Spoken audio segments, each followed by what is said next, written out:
Formasi pertahanan di lembah roh telah diaktifkan, dan para kultivator dari 4 keluarga besar terbang keluar dari rumah kayu dan batu mereka masing-masing dan melayang di lembah roh dalam keadaan siaga. Orang tua itu, paman ketujuh dari keluarga Su, dan yang lainnya menunggu dengan cemas di luar kabin. Setelah beberapa saat, pembatasan di kabin itu dilanggar tetapi hanya Limuran yang keluar. Di mana wanita tertua? Tanya paman tujuh dengan heran. Huanli punya urusan penting lain, kata Limuran dengan tenang. Jika berita kepergian Perikian Huan tanpa pamit menyebar, pasti akan membuat para kultivator keluarga Su panik. Ini akan sangat merugikan saat perang akan datang. Limuran hanya bisa menutupi masalah ini dengan ringan. Limuran bertanya kepada lelaki tua itu, apakah dia sudah memberitahumu? Jika dia tidak ada di sini, siapa yang akan memimpin para kultivator keluarga Su? Paman ketujuh yang lebih tua mengangguk dan berkata, sebelum malam tiba, wanita tertua memanggil beberapa dari kami dan memberi kami beberapa instruksi. Dia juga berpesan agar kami mengikuti instruksi rekan Daois Li jika terjadi sesuatu padanya. Hati Limuran mencelos sepertinya Huanli sudah siap. Dia bertekad untuk pergi, dan aku bahkan tidak menyadarinya sebelumnya. Pada saat ini, seorang kultivator panik dari keluarga Su maju untuk melaporkan, paman ketujuh, sesuatu yang mengerikan telah terjadi. Kultivator keluarga Su melirik Limuran yang hadir, tidak tahu apakah dia harus melapor langsung atau menghindari Limuran. Paman ketujuh yang lebih tua mengerti maksudnya dan segera berkata dengan suara lantang, Nona tertua punya urusan penting lainnya. Beliau berpesan agar kita mengikuti perintah rekan Daois Li. Jika ada pertanyaan, silakan laporkan kepada rekan Daois Li. Kultivator keluarga Su tertegun sejenak, lalu berkata kepada Limuran, rekan Daois Li, susunan pemantau telah mendeteksi pasukan penyerang yang terdiri dari sekitar 3 hingga 500 musuh yang kuat. Saya khawatir mereka akan mencapai lembah roh dalam waktu setengah batang dupa. Ada juga seorang mata-mata yang melukai seorang kultivator patroli dari keluarga Ye dan kemudian melarikan diri. 3-500 orang. Banyak sekali. Raut wajah Paman Qi menjadi muram. Dengan begitu banyak kultivator tubuh spiritual, mereka cukup untuk membentuk kekuatan besar. Kekuatan sebesar itu tersembunyi di benua angin dan awan. Sungguh konyol bahwa 4 keluarga besar seperti kita bahkan tidak menyadarinya. Keempat keluarga besar masing-masing memiliki banyak kultivator tahap tubuh spiritual, tetapi karena kesepakatan dan batasan bersama, masing-masing hanya mengirimkan beberapa ratus kultivator ke wilayah tersebut. Tidak termasuk mereka yang terluka parah atau tewas, jumlah totalnya tidak lebih dari 300. Lebih lanjut, kecurigaan tersebar luas di antara keempat keluarga besar, dan mereka tidak bersatu erat, membuat situasi menjadi sangat tidak menguntungkan. Tidak perlu khawatir dengan jumlah orang yang lebih banyak. Kami, para kultivator yang memasuki ruang nirvana, semuanya adalah yang terbaik, yang dipilih dengan cermat dari keluarga-keluarga besar. Kami tidak sebanding dengan kultivator tubuh spiritual biasa. Jika kami bertemu dengan kultivator tubuh spiritual biasa, tidak sulit untuk melawan 1 lawan 2, kata seorang kultivator dari keluarga Su. Limuran menggelengkan kepalanya orang-orang itu bukan kultivator tubuh spiritual biasa, mereka semua adalah kultivator yang telah naik. Apakah mereka semua biksu yang telah naik ke surga? Beberapa biksu tahu sedikit tentang kekuatan misterius itu, sementara yang lain hanya tahu sedikit.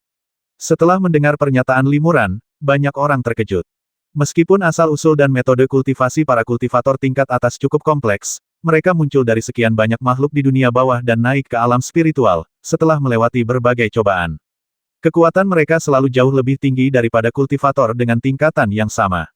Setelah mencapai tahap tubuh roh, mereka secara alami menjadi jauh lebih kuat daripada kultivator tubuh roh biasa dengan tingkatan yang sama. Ketika Limuran mengetahui kepergian Perikian Huan tanpa pamit, pikiran pertamanya adalah melacaknya. Namun, saat itu adalah saat kritis ketika musuh yang kuat sedang menyerang. Jika ia meninggalkan lembah roh, bukan hanya keluarga Su dan para kultivator lembah Tianjian akan kehilangan pemimpin, tetapi keempat keluarga besar itu mungkin juga akan kesulitan untuk bersatu. Hanya ia yang bisa mengumpulkan semua kultivator lembah roh untuk melawan musuh yang kuat itu bersama-sama. Huanli memilih pergi saat ini, mungkinkah dia ingin aku menyusulnya tanpa perlu bersusah payah? Limuran tersenyum getir. Ia pikir ia bijaksana, tetapi di depan Perikian Huan, ia selalu selangkah di belakang. Lebih dari 200 tahun yang lalu, ia tak menyangka Perikian Huan akan menyegel ingatannya. Kini setelah ingatannya pulih, ia tak menyangka Perikian Huan akan memilih pergi tanpa pamit saat ini. Kau pasti punya alasan sendiri. Kau sudah mempercayakan semua anggota klanmu kepadaku, dan aku tak bisa mengecewakanmu. Limuran mendesah dalam hati. Bertarunglah dengan sekuat tenaga. Limuran mengangkat alisnya dan berteriak keras. Limuran kemudian berubah menjadi seberkas cahaya dan terbang langsung keluar dari lembah Ling. Ia melayang di atas pintu masuk lembah dan memandang ke kejauhan. Beberapa saat kemudian, Jin Yunxi, Tuan Ye San dan orang-orang paling bergengsi lainnya dari berbagai keluarga bangsawan juga terbang ke sini. Informasi dari saudara Daois Li benar. Pihak lawan memang memiliki banyak orang, dan mereka berniat memusnahkan kita sekaligus. Jin Yunxi mendesah. Sekarang kita menghadapi musuh yang tangguh, jika keempat keluarga besar kita bertarung sendiri-sendiri, kita akan dikalahkan satu persatu dan musnah. Kita harus bersatu untuk berjuang. Tuan muda ketiga Ye berkata, dalam perang besar, kita tidak bisa hidup tanpa pemimpin. Keluarga Ye kita menunjuk rekan Daois Li sebagai komandan, dan kita bersedia mengikuti perintahnya. Li Muran mengangguk. Ia tahu dalam hatinya bahwa meskipun tujuan pihak lain sebagian besar adalah untuk mendapatkan pot pemurnian ibelnya, mampu berdiri di sisinya di saat kritis ini akan menyelamatkannya dari banyak masalah. Kultivator keluarga Yue berkata, kekuatan keluarga Yue kami telah sangat terpukul. Tentu saja, kami mengandalkan perlindungan rekan Taois Li dan keluarga Su. Kami bersedia melawan musuh yang kuat ini dengan sekuat tenaga dan membalaskan dendam atas gugurnya anggota keluarga Yue. Paman ketujuh keluarga Su tentu saja menyetujui hal ini, mengatakan bahwa keluarga Su bersedia menjadikan Li Muran sebagai pemimpin. Jin Yunxi tersenyum tipis. Rekan Daois Li sangat kuat dan telah dipilih oleh publik. Keluarga Jin tidak keberatan. Aku ingin tahu bagaimana rekan Daois Li berencana untuk menghadapi pertempuran sengit ini. Li Muran berkata dengan tegas, sebelum mengerahkan pasukan, kita harus terlebih dahulu membangun gengsinya. Karena kalian telah memilih saya sebagai pemimpin kalian, perintah saya tidak boleh dilanggar. Siapapun yang melanggar perintah dalam pertempuran akan dibasmi tanpa ampun, terlepas dari status atau tingkat kultivasi mereka. Sampaikan perintah ini. Para kultivator keluarga Jin dan kultivator lembah Tianjian akan mengerahkan formasi pedang sepenuhnya, hanya menyerang, bukan bertahan. Keluarga Su, Yue, dan Ye akan mempertahankan formasi pertahanan mereka di semua sisi, hanya bertahan, bukan menyerang. Selain itu, para kultivator keluarga Ye akan memanggil semua serangga beracun dan makhluk roh untuk mengganggu perkemahan musuh. Untuk menangkap pencuri, kita harus menangkap pemimpinnya dulu. Kita tidak perlu melawan mereka secara langsung. Kita hanya perlu mencari tahu siapa yang memimpin penyerangan, lalu kita akan mencoba membasminya. Para biksu Fei Tianmen ini hanya mengikuti perintah karena batasan yang diberikan kepada mereka. Setelah pemimpinnya terbasmi, mereka akan menjadi pasir lepas dan tidak lagi menjadi masalah. Jin Yunxi mengerutkan kening, tapi mereka berhasil membasmi Yue Longtian. Mereka pastilah para master yang sangat kuat, dan pemimpinnya pastilah sangat kuat. Siapa yang akan melaksanakan misi pemenggalan ini? Li Muran mengangguk pelan. Aku sendiri yang akan melaksanakan pemenggalan itu. Kau hanya perlu melakukan bagianmu. Rekan Daois Qiongqi, aku khawatir aku harus merepotkanmu untuk bertindak kali ini. Gumam Li Muran dalam hatinya. Peribulan pemakaman yang misterius juga telah mengirim klon ke daerah itu, kemungkinan besar pemimpin orang-orang ini, dengan kekuatan yang tak terduga. Terlebih lagi, ada beberapa penjaga dengan kekuatan yang sebanding dengan Ling Yu, semuanya adalah master yang tangguh. Meskipun Li Muran yakin dengan kemampuannya sendiri, ia tidak begitu arogan untuk melenyapkan para master ini sendirian, jadi ia mempertimbangkan untuk menggunakan Qiongqi.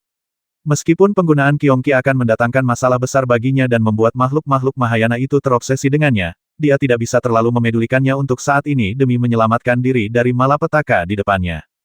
Jin Yunxi dan yang lainnya merasa lega mendengar ini. Li Muran telah mengemban misi yang paling berbahaya dan penting, dan mereka langsung setuju. Sebelumnya mereka khawatir Li Muran akan menggunakan mereka atau para kultivator dari 4 keluarga besar sebagai umpan meriam untuk menyerang musuh, tetapi perintah Li Muran menunjukkan bahwa mereka hanya perlu bertahan di dekat pintu masuk lembah atau mengerahkan formasi untuk menghancurkan musuh. Mereka tidak perlu menyerbu barisan musuh, yang cukup aman. Setelah perintah Li Muran disampaikan, semua kultivator menggunakan kekuatan sihir mereka masing-masing, sebagian bergabung membentuk formasi pedang, sebagian tetap berada di dekat formasi pertahanan, dan sebagian mengorbankan serangga beracun dan binatang roh yang telah lama mereka budidayakan.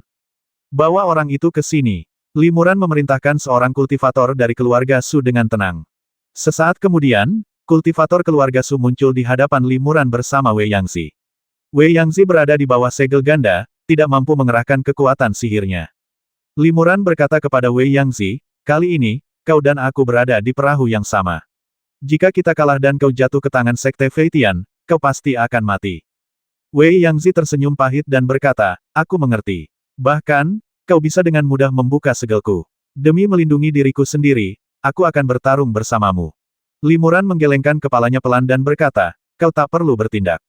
Aku memintamu datang ke sini hanya untuk meminjam matamu. Nanti, kau hanya perlu membantuku mengidentifikasi siapa peri bulan pemakaman itu. Mungkinkah rekan Daois Li ingin membasmi Zhang Yue? Wei Yangzi tertegun, lalu tertawa dan menggelengkan kepalanya berulang kali. Mustahil, mustahil. Meskipun itu hanya klon, ia memiliki pengalaman dan pengetahuan seorang kultivator Mahayana. Jika 10 master seperti rekan Daois Li maju, mungkin ada peluang, tetapi denganmu saja, mustahil. Entah kita berhasil atau tidak, kau tak perlu khawatir. Kata Limuran dengan tenang, kenali saja orangnya. Baiklah, jawab Wei Yangzi, jika aku benar-benar bisa melihat rekan Daois Li membasmi Zhang Yue, aku akan mati dengan mata tertutup. Tidak lama kemudian, sosok-sosok gelap yang tak terhitung jumlahnya terbang dari langit malam yang jauh ke sekitar Linggu dan mengepung Linggu kecil ini. Limuran melirik para biksu itu dan tidak melihat wajah-wajah yang dikenalnya. Mulai, Limuran mengirim pesan rahasia untuk memberi perintah kepada Jin Yunxi dan Tuan Yesan. Tiba-tiba, serangga aneh yang tak terhitung jumlahnya dan binatang spiritual segala jenis terbang keluar dari suatu tempat di lembah spiritual dan menyerang para biksu Fei Tianmen di dekatnya. Para biksu Fei Tianmen ini masing-masing menggunakan harta dan kekuatan magis mereka untuk melawan dan menyelesaikan situasi. Meskipun mereka jarang bekerja sama atau bergotong royong, jelas bahwa masing-masing dari mereka sangat berpengalaman dalam bertarung. Bahkan jika mereka kalah, mereka dapat melawan dan mundur, dan tidak kehilangan ketenangan mereka karena serangga-serangga aneh ini. Para kultivator lainnya telah menggunakan harta dan kekuatan magis mereka sendiri, berubah menjadi pedang dan bayangan yang tak terhitung jumlahnya, dan menyerang formasi pertahanan di lembah spiritual. Beberapa bukit kecil di samping lembah roh juga terpotong, berubah menjadi batu-batu besar yang tak terhitung jumlahnya yang menghantam lembah roh. Batu-batu itu menghantam perisai cahaya formasi, hancur satu demi satu. Di bawah serangan dahsyat ini, perisai cahaya spiritual formasi langsung meredup secara signifikan. Jin Yunxi memerintahkan semua kultivator pedang keluarga Jin, mengaktifkan formasi pedang, dan mengubahnya menjadi cahaya pedang tajam yang tak terhitung jumlahnya, menebas ke arah para kultivator Fei Tianmen di sekitar Linggu. Cahaya pedang ini kuat dan lemah, jumlahnya banyak dan cakupan wilayahnya luas. Seketika, beberapa biksu Fei Tianmen tak mampu menghindar dan terbasmi oleh hujan pedang. Limuran membawa Wei Yangzi dan melayang di atas Linggu, menyembunyikan sosoknya dengan 2 jimat penyembunyi malam, mengawasi pertempuran. Apakah Anda sudah menemukannya, Tuan? Tanya Limuran. Aneh. Wei Yangzi mengerutkan kening, Zhang Yue tidak ada di sini. Dia tidak ada di sini. Limuran tertegun lalu siapa pemimpinnya? Wei Yangzi menggelengkan kepalanya saya juga bingung. Keempat penjaga itu tidak ada di sini. Mereka semua tidak ada di sini. Bukankah itu berarti kita tidak punya pemimpin? Limuran terkejut. Wei Yangzi berkata, pasti ada sesuatu yang mencurigakan di sini. Jika rekan Daois Li bisa menangkap Hall Master Liu hidup-hidup dan membiarkanku menanyainya, aku pasti bisa mengetahuinya. Hall Master Liu dan aku berteman dekat, dan aku yakin bisa mendapatkan informasi yang kuinginkan darinya. Selagi berbicara, Wei Yangzi menunjuk ke salah satu lelaki tua. Dalam perang, tidak mudah untuk menangkap salah satu dari mereka hidup-hidup dari kepungan ratusan musuh yang kuat. Namun, Limuran setuju tanpa mengerutkan kening. Bagus. Begitu ia selesai berbicara, sosok Limuran tiba-tiba menghilang di hadapan Wei Yangzi. Sesaat kemudian, kilatan cahaya muncul di dekat Tuan Liu, dan Limuran, yang memegang pedang Suangwan, tiba-tiba muncul di sana. Para biksu Fei Tianmen di dekatnya ketakutan dan menggunakan harta karun serta kekuatan magis mereka untuk menyerang Limuran. Dalam sekejap, 2 atau 3 pedang dan beberapa sinar api serta cahaya keemasan melesat ke arahnya. Ketika Liu Chenfeng dan yang lainnya di Linggu melihat pemandangan ini, mereka semua terkejut. Dalam perang sebesar ini, sulit bagi satu orang untuk mengendalikan situasi secara keseluruhan. Limuran benar-benar mengambil risiko dan bergegas ke kamp musuh sendirian. Jika dia terjebak, konsekuensinya akan tak terbayangkan. Pada saat ini, Limuran menyuntikkan seluruh kekuatan sihirnya ke dalam pedang Xuan Guang, membuat pedang itu diselimuti lapisan cahaya abu-abu yang cemerlang. Ia menebas pedang secara horizontal, dan tubuhnya menari bersama pedang itu, memancarkan cahaya pedang abu-abu melingkar dan membasmi ke segala arah. Kemanapun cahaya pedang kelabu itu lewat, pedang dan perisai para biksu Fei Tianmen terbelah 2. Aura pelindung tubuh mereka terkoyak dengan mudah seperti kertas, dan baju zirah pelindung mereka juga terpotong-potong. Dalam sekejap, 3 atau 5 biksu terbelah 2. Jiwa mereka bergegas terbang keluar dari mayat-mayat yang hancur, masih dengan secercah harapan, tetapi jiwa seorang kultivator lain terpotong dan mati di tempat.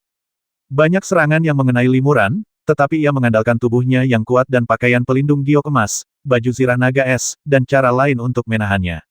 Puff-puff. Beberapa belati tajam menembus Frost Dragon Armor dan menusuk lengan dan dada kiri Limuran, tetapi hanya menembus 1 inci dan kemudian tertanam kuat di daging Limuran, tak bisa bergerak. Limuran, yang tidak peduli dengan luka-lukanya, melemparkan lebih dari selusin jimat giok merah menyala. Jimat-jimat itu berubah menjadi bola api dan meledak di dekatnya. Api besar membubung tinggi ke angkasa, menarik perhatian banyak biksu. Para biksu di dekatnya buru-buru menghindar ke segala arah, tak berani menghadapinya secara langsung. Tepat ketika kepala Aula Liu hendak melarikan diri, pandangannya tiba-tiba kabur. Limuran, dengan beberapa pedang tajam tertancap di tubuhnya, tiba-tiba muncul di hadapannya dan menebasnya dengan pedang. Cahaya pedang abu-abu menyambar, dan sebelum energi pedang yang kuat itu sempat memotong apapun, energi itu langsung merobek aura pelindung Hall Master Liu. Perisai yang melindunginya langsung hancur begitu terkena cahaya pedang. Energi pedang yang kuat itu langsung membelah biksu malang di belakang Hall Master Liu menjadi 2 bagian.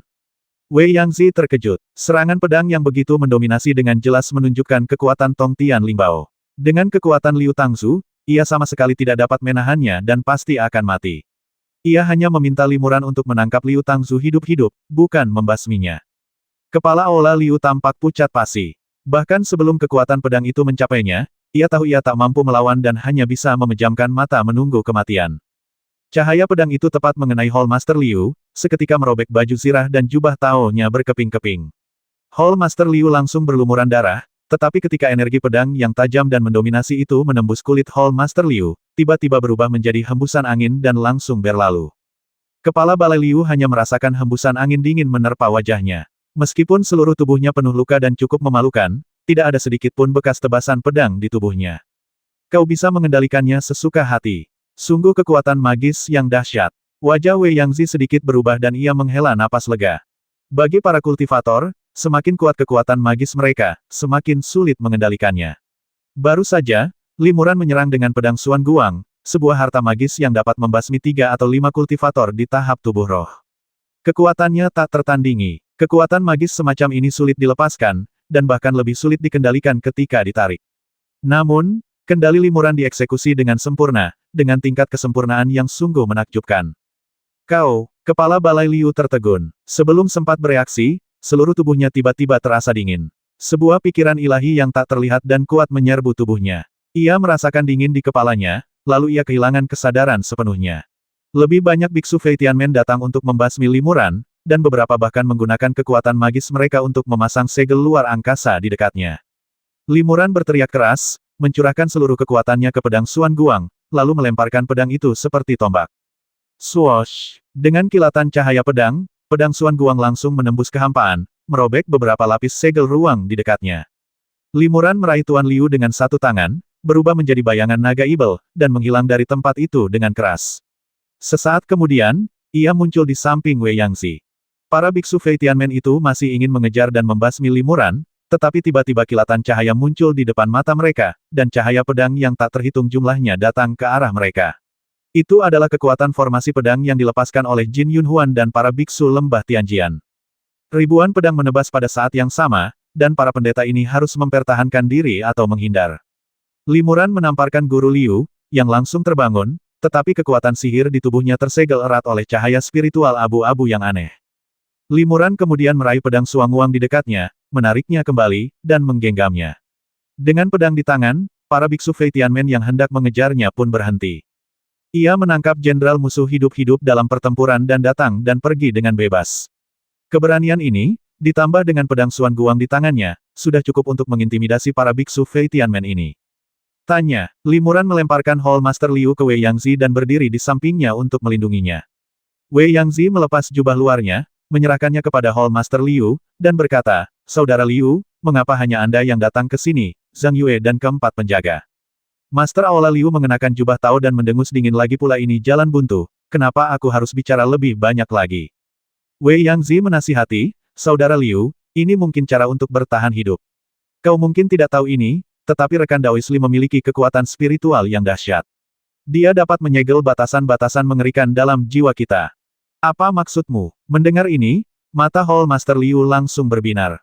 Batasan dalam jiwa ini tidak terbatas pada peri bulan pemakaman. Selama kita punya kesempatan bertemu dengan keluarga senior Su, kita juga bisa mengatasi batasannya. Wei Yangzi berkata, apakah Saudara Liu berniat untuk hidup sendiri, bergantung pada belas kasihan peri bulan pemakaman? Tentu saja tidak. Kepala Aula Liu ragu-ragu apakah dia benar-benar punya cara untuk menembus batasan jiwa. Li Muran mengangguk. Setidaknya kita bisa mengisolasi penghalang itu untuk sementara. Bahkan jika Zhang Yue datang dan mengaktifkan penghalang itu, kau tidak akan langsung mati. Paling-paling, kau akan pingsan. Jika kau berlindung pada keluarga Su, ada harapan para tetua akan menyelamatkanmu sepenuhnya dan memberimu kebebasan. Premis dari semua ini adalah kau harus segera berhenti dan membantu kami membasmi Zhang Yue.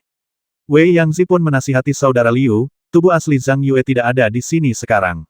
Ia hanyalah klon yang telah memasuki ruang ini.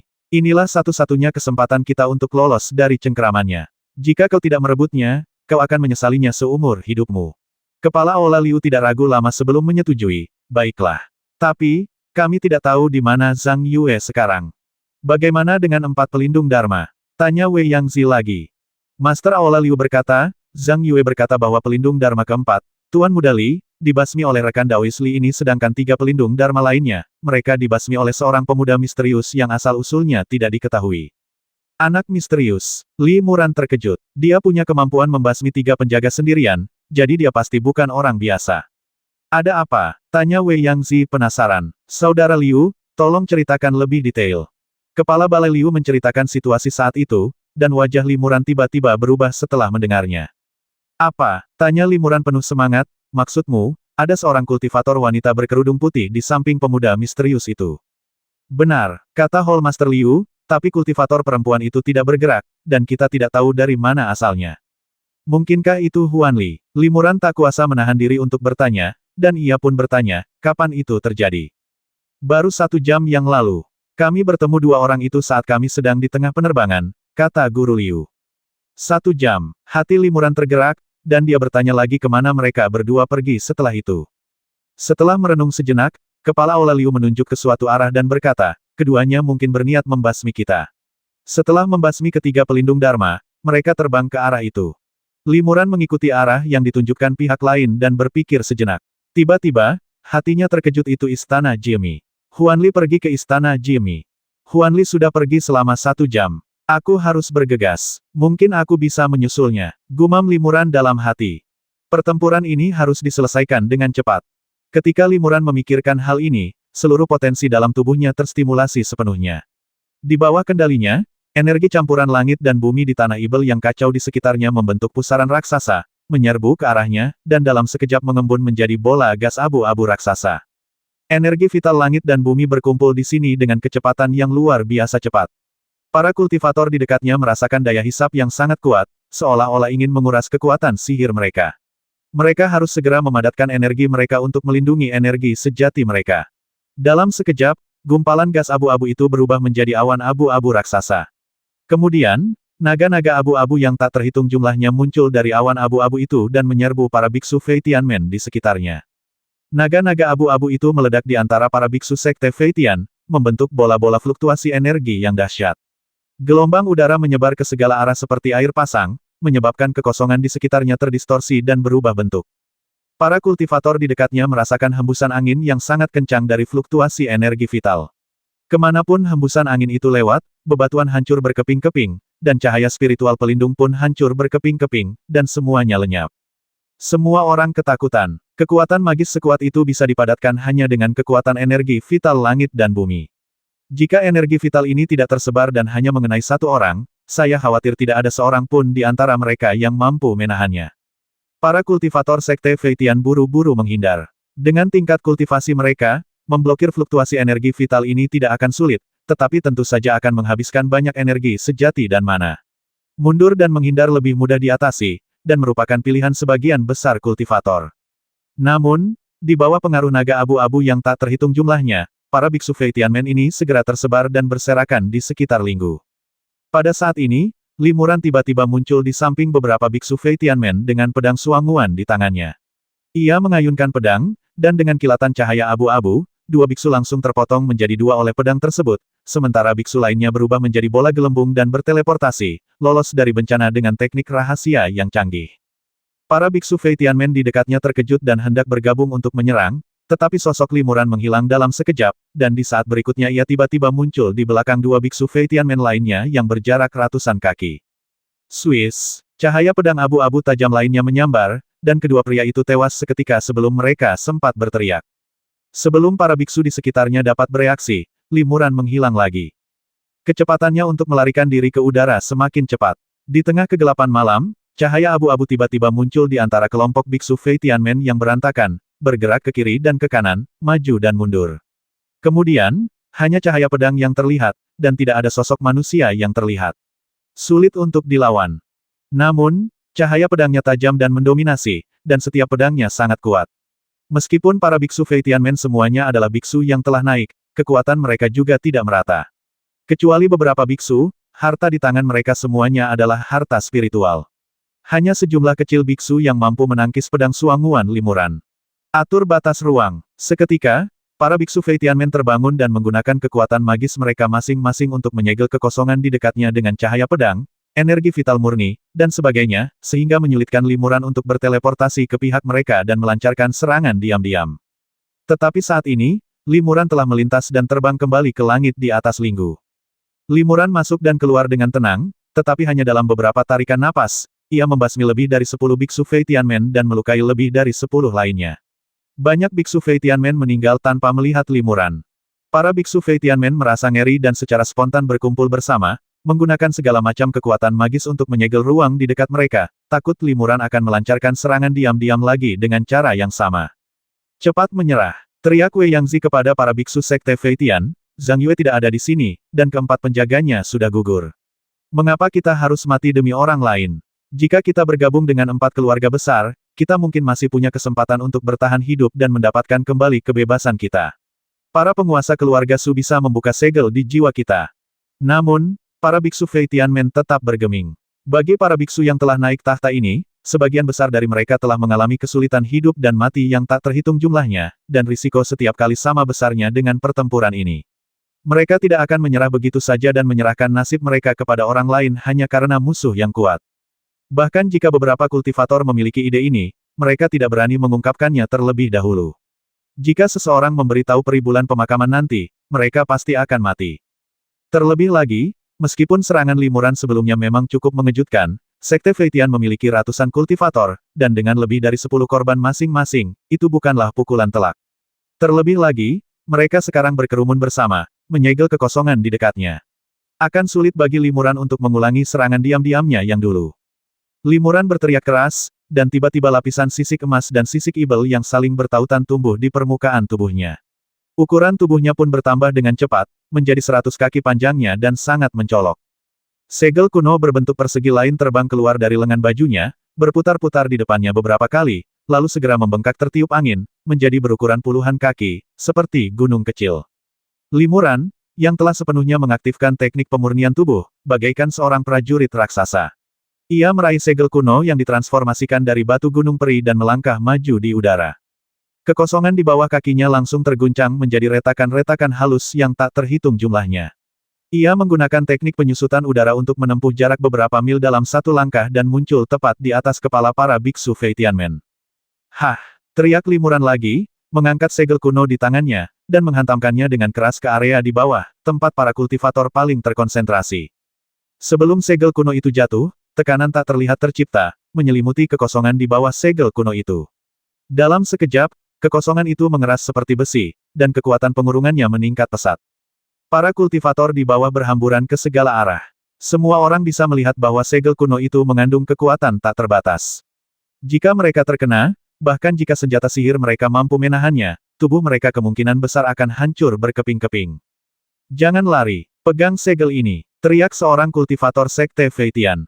Idenya bagus. Sekuat apapun segel kuno itu, seberat apapun, atau sekuat apapun, jika puluhan kultivator bergabung, mereka pasti bisa menggunakan sihir untuk mengangkatnya di udara, mencegahnya jatuh. Akan tetapi, jika hal itu dapat dihindari dengan mudah, siapakah yang akan memilih untuk menghadapinya? Jika orang-orang ini adalah sesama murid yang memiliki persahabatan yang erat, mungkin mereka akan bekerja sama dan menghadapinya bersama-sama di saat kritis ini, alih-alih melarikan diri sendiri-sendiri. Namun, para biksu Fei Tianmen ini semuanya adalah biksu yang telah naik dari alam bawah yang berbeda, dan mereka semua dipaksa untuk melayani peri Zhang Yue. Tidak ada persahabatan sama sekali di antara sesama murid, apalagi persatuan. Selain itu, Sekte Fei Tian tidak memiliki pemimpin dan tidak ada yang memimpin, sehingga keadaannya kacau balau. Sebagian besar kultivator melarikan diri, dan saat ini, hanya tersisa 7 atau 8 orang yang masih bersikeras melawan segel kuno raksasa itu. Di antara ketujuh atau 8 orang itu, sebagian besar berada langsung di bawah segel kuno dan tunduk pada kekuatan penahan yang paling kuat, sehingga mustahil bagi mereka untuk melarikan diri, jadi mereka hanya bisa melawan. Mereka semua menggunakan harta spiritual mereka masing-masing untuk menyerang segel kuno yang jatuh dengan cepat di atas kepala mereka. Namun, segel kuno itu terbuat dari bahan khusus dan sangat keras, sehingga harta spiritual ini tidak dapat merusaknya sama sekali. Di saat-saat terakhir, ketujuh atau 8 pendeta itu mengerahkan segenap kekuatan gaib mereka, entah berubah wujud menjadi telapak tangan raksasa yang memancarkan cahaya spiritual, atau mengembun menjadi batu raksasa, atau mengubah harta karun spiritual mereka menjadi berukuran puluhan kaki, dengan tujuan yang sama, yakni mengangkat segel kuno yang jatuh. Boom! Dengan suara keras, segel kuno itu jatuh tanpa ampun, menghantam orang-orang ini beserta harta dan kekuatan magis mereka hingga puluhan kaki ke dalam tanah. Limuran mengangkat segel kuno itu, meninggalkan lubang persegi yang dalam. Harta karun di dalamnya hancur dan berubah bentuk, dan tubuh para kultivator berubah menjadi genangan darah. Tak satu pun dari 7 atau 8 kultivator yang terkena segel raksasa itu selamat. Limuran melangkah maju lagi, mengayunkan segel kuno itu, dan menghantamkannya ke arah beberapa biksu Fei Tianmen lain yang tak jauh dari situ. Kali ini para pendeta melarikan diri lebih cepat, tetapi kekuatan pengurung ruang tepat di bawah segel kuno itu luar biasa, dan beberapa pendeta tidak dapat melarikan diri dan kembali hancur menjadi pasta daging. Pada saat yang sama, para biksu Fei Tianmen lainnya juga segera bertindak. Mereka menggunakan harta karun dan kekuatan magis mereka yang dahsyat untuk menyerang target yang sangat jelas limuran, yang telah berubah menjadi raksasa. Tubuh limuran sangat besar, dan kekuatan sucinya meningkat pesat, tetapi fleksibilitasnya secara alami menurun drastis. Ia tidak berusaha menghindari harta karun dan kekuatan magis yang menyerangnya. Ia mengandalkan kekuatan magis pelindung tubuhnya yang kuat dan fisiknya yang kuat untuk menahan serangan-serangan ini. Sesekali, ia akan meninju untuk langsung menghancurkan harta karun spiritual yang mengenai titik-titik vitalnya. Namun, ada terlalu banyak biksu Fei Tianmen di sekitar, dan dalam sekejap, limuran dipenuhi luka di sekujur tubuhnya. Aura rune yang terinspirasi oleh jubah giok emas hancur total, dan baju zirah naga es hampir hancur total. Bentuk tubuh limuran tiba-tiba berubah, dan tubuhnya yang besar hancur menjadi bayangan naga ibel yang dipadatkan oleh energi ibel. Ia menghindari gelombang serangan yang kuat dan kemudian muncul di atas Linggu. Guk-guk laut raksasa itu pun kembali ke bentuk aslinya dan dibawa oleh limuran. Dalam insiden ini, lebih dari 10 biksu tewas, tetapi limuran juga terluka parah. Tanpa suara, limuran mencabut bilah pedang patah yang tertancap di tubuhnya satu persatu. Begitu bilah pedang dicabut, lukanya langsung sembuh. Kecepatan pemulihannya begitu cepat sehingga Wei Yangzi dan yang lainnya tercengang. Kemampuan pemulihan yang luar biasa. Fisik orang ini sangat kuat, langka. Aku ingin tahu kesempatan apa yang dia miliki untuk mengembangkan fisik sekuat itu, sepertinya mengandung vitalitas tak terbatas. Gumam Wei Yangzi dalam hatinya. Cepat menyerah. Kepala Balai Liu, yang berdiri di samping, tak tahan lagi menyaksikan dan berteriak kepada para kultivator Sekte Fei Tian, selagi Zhang Yue pergi, inilah saat yang tepat bagi kita untuk mendapatkan kembali kebebasan kita. Terlebih lagi, para kultivator dari 4 keluarga besar juga sangat kuat. Jika kita terus bertarung, korbannya akan tak terhitung banyaknya. Limuran membelalakan matanya lebar-lebar dan menatap tajam para biksu Fei Tianmen di depannya. Para biksu ini telah menyaksikan aksi mengerikannya keluar masuk 2 kali tadi, dan mereka tidak berani menatap matanya. Akan tetapi, para biksu Fei Tianmen ini tetap menolak untuk menyerah. Kenapa kau belum menyerah saja? Tatapan tajam limuran terpancar, lalu ia melambaikan lengan bajunya dan memanggil pedang serakah. Tan Jian telah menyerap jejak pikiran jahat Ling Yu belum lama ini, dan sifat jahat itu belum sepenuhnya hilang. Ia terus bergetar di telapak tangan limuran, seolah-olah berusaha lepas dari kendali limuran. Namun, keinginan yang ditunjukkan Tan Jian untuk melahap kesadaran ilahi saat ini lebih kuat dari sebelumnya. Kau keras kepala dan kaki tangan kejahatan. Aku akan menggunakan pedang ini untuk mengusirmu. Teriak limuran, dan sosoknya melesat, lalu ia berubah menjadi hantu naga ibel lagi, membantai para biksu Fei Tianmen. Pedang serakah di tangannya berubah menjadi ular piton ungu raksasa dengan auman panjang. Mata ular piton ungu itu merah padam, dan mulutnya yang rakus menganga lebar saat ia menerkam setiap kultivator di dekatnya. Kemanapun ular piton ungu itu lewat, harta karun spiritual membeku di udara, tak bergerak, mata para pembudidaya menjadi sayup dan napas mereka hilang, dan mantra serta kekuatan magis yang kuat itu hampir tidak berpengaruh pada ular piton ungu itu. Ular piton ungu itu menimbulkan kekacauan di antara kerumunan untuk sementara waktu, tubuhnya tumbuh beberapa kali lebih besar dan menjadi lebih kuat. Setiap kali menyerap pikiran spiritual seorang kultivator, pedang Seraka akan menjadi lebih kuat. Pedang Seraka ini disempurnakan oleh Ibel Seraka di era Mahayana, dan sekarang masih jauh dari kata jenuh. Limuran tampaknya telah terinfeksi oleh sifat Ibel Pedang Seraka, matanya merah menyala dengan niat membasmi. Bahkan para kultivator dari 4 keluarga besar di Lembah Roh pun bergidik ketakutan melihat ini, membuat bulu kuduk mereka berdiri. Orang ini sangat menakutkan. Untungnya, kita tidak sepenuhnya melawannya. Jin Yunxi, Ye Samongzi, dan yang lainnya semua berpikir demikian. Selain ngeri, mereka juga diam-diam beruntung. Jika mereka benar-benar membuat Limuran marah dan berbalik melawannya, sebagian besar anggota klan mereka pasti sudah musnah sekarang. Mengingat kembali saat Limuran bersumpah untuk membalas 10 pembasmian untuk setiap satu orang yang dibasminya, semua orang menganggapnya agak arogan.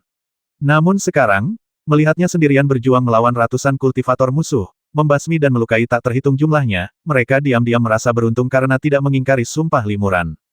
Ular piton ungu yang ditransformasi Tan Jian terlalu kuat.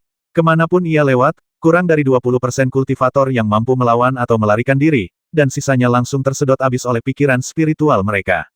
Namun, Limuran tidak kehilangan akal sehatnya karena hasratnya untuk membasmi, juga tidak berani membiarkan pedang Serakah melahap terlalu banyak pikiran sucinya.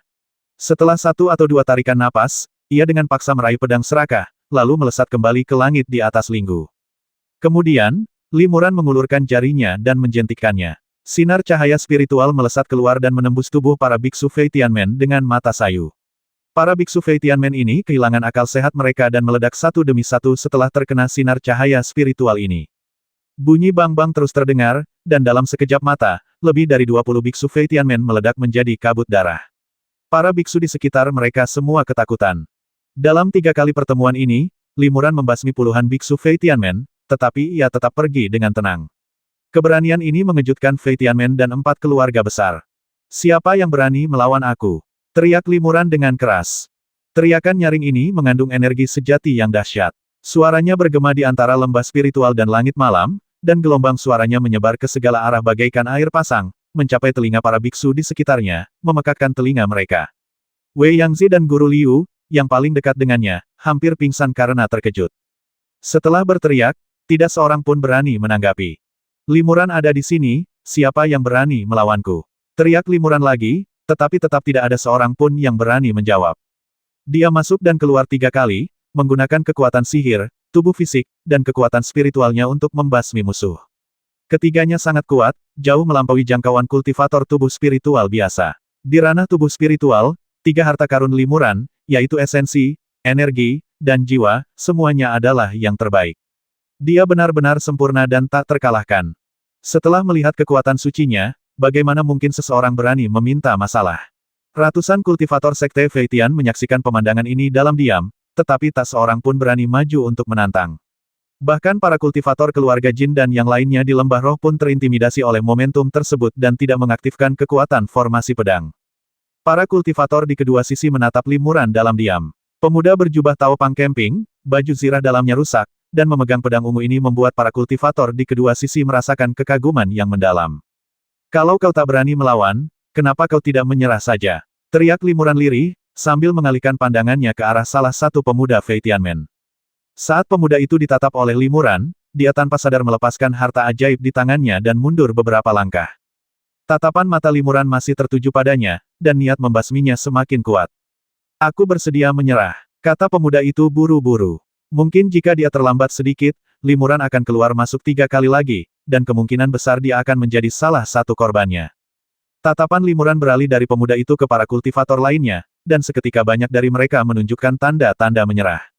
Para biksu Sekte Fei Tian awalnya bagaikan pasir yang berserakan. Saat itu, moral mereka sedang kacau dan mereka kehilangan semangat juang. Beberapa dari mereka memimpin untuk menyerah. Berkat bujukan Liu Tangzu dan yang lainnya, sebagian besar dari mereka menyerah dalam waktu singkat. Sisanya, yang kekuatannya tidak seberapa, segera menyerah satu persatu. Beberapa orang memanfaatkan kesempatan itu untuk berbalik dan melarikan diri, sementara Limuran dan yang lainnya tidak mengejar mereka. Lagi pula, orang-orang yang melarikan diri ini tidak cukup untuk menjadi ancaman bagi keempat keluarga besar. Segel mereka satu persatu. Limuran menunjuk para biksu Sekte Fei Tian yang menyerah dan berkata, para biksu keluarga Su telah menggunakan larangan Taiksu untuk melindungi mereka. Bahkan jika Zhang Yue mengaktifkan larangan Yuan Shen di tubuh mereka, dia tidak akan mampu menembus larangan Taixu. Itu sudah cukup untuk melindungi kalian. Siap, semua orang menerima perintah itu dan segera melaksanakannya. Limuran berkata kepada seorang lelaki tua dari keluarga Yue punya banyak ramuan. Bisakah kau memberiku beberapa untuk memulihkan esensi sejati, mana, dan luka fisikku? Tentu saja, kata lelaki tua dari keluarga Yue itu dengan tergesa-gesa. Ia segera mengeluarkan 2 botol obat dari tangannya dan ingin menuangkan beberapa pil, tetapi kemudian ia berubah pikiran dan menyerahkan semua botol obat itu kepada Limuran. Entah karena takut atau gugup, tangannya tak kuasa menahan gemetar sedikit saat menyerahkan botol obat itu. Jangan panik, Limuran tersenyum tipis sekalipun pil itu beracun, ia tidak akan berpengaruh apapun padaku. Rekan Daois Li, kau bercanda, tetua keluarga Yue memaksakan senyum dan berkata dengan canggung, sekalipun aku punya nyali surga, aku takkan berani meracuni rekan Daois Li. Berkat perlindungan rekan Daois Li, para kultivator keluarga Yue yang tersisa mampu bertahan hidup. Pil-pil ini bisa dianggap sebagai harta karun yang dipersembahkan untuk rekan Daois Li. Limuran mengangguk, mengeluarkan beberapa ramuan, dengan hati-hati mengidentifikasinya dengan indera spiritualnya untuk sementara waktu, lalu menelannya.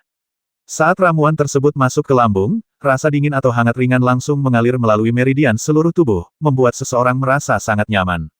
Luar biasa, puji Limuran lantang, matanya berbinar obat ajaib keluarga Yue sungguh luar biasa. Rekan Taois Li, mengapa Perikian Huan tidak bertarung bersamamu? Sebuah suara yang familiar tiba-tiba terdengar di telinga Limuran. Suara itu adalah Jin Yun Huan, seorang kultivator dari keluarga Jin, yang berbisik kepadanya tak jauh dari sana. Dia punya urusan penting lain. Limuran tak bisa menjelaskan, jadi ia hanya mengatakannya dengan asal-asalan melalui transmisi suara. Ia teringat sesuatu dan berkata kepada Jin Yun Huan, Huan Li dan aku telah berjanji setia ratusan tahun yang lalu. Saat itu, aku tak bisa mengungkapkan identitasku, jadi aku tak memberitahu rekan Daois Jin. Kuharap rekan Daois Jin mengerti. Aku mengerti, kata Jin Yun Huan sambil tersenyum kecut, dengan status Perikian Huan, aku memang tak layak untuknya.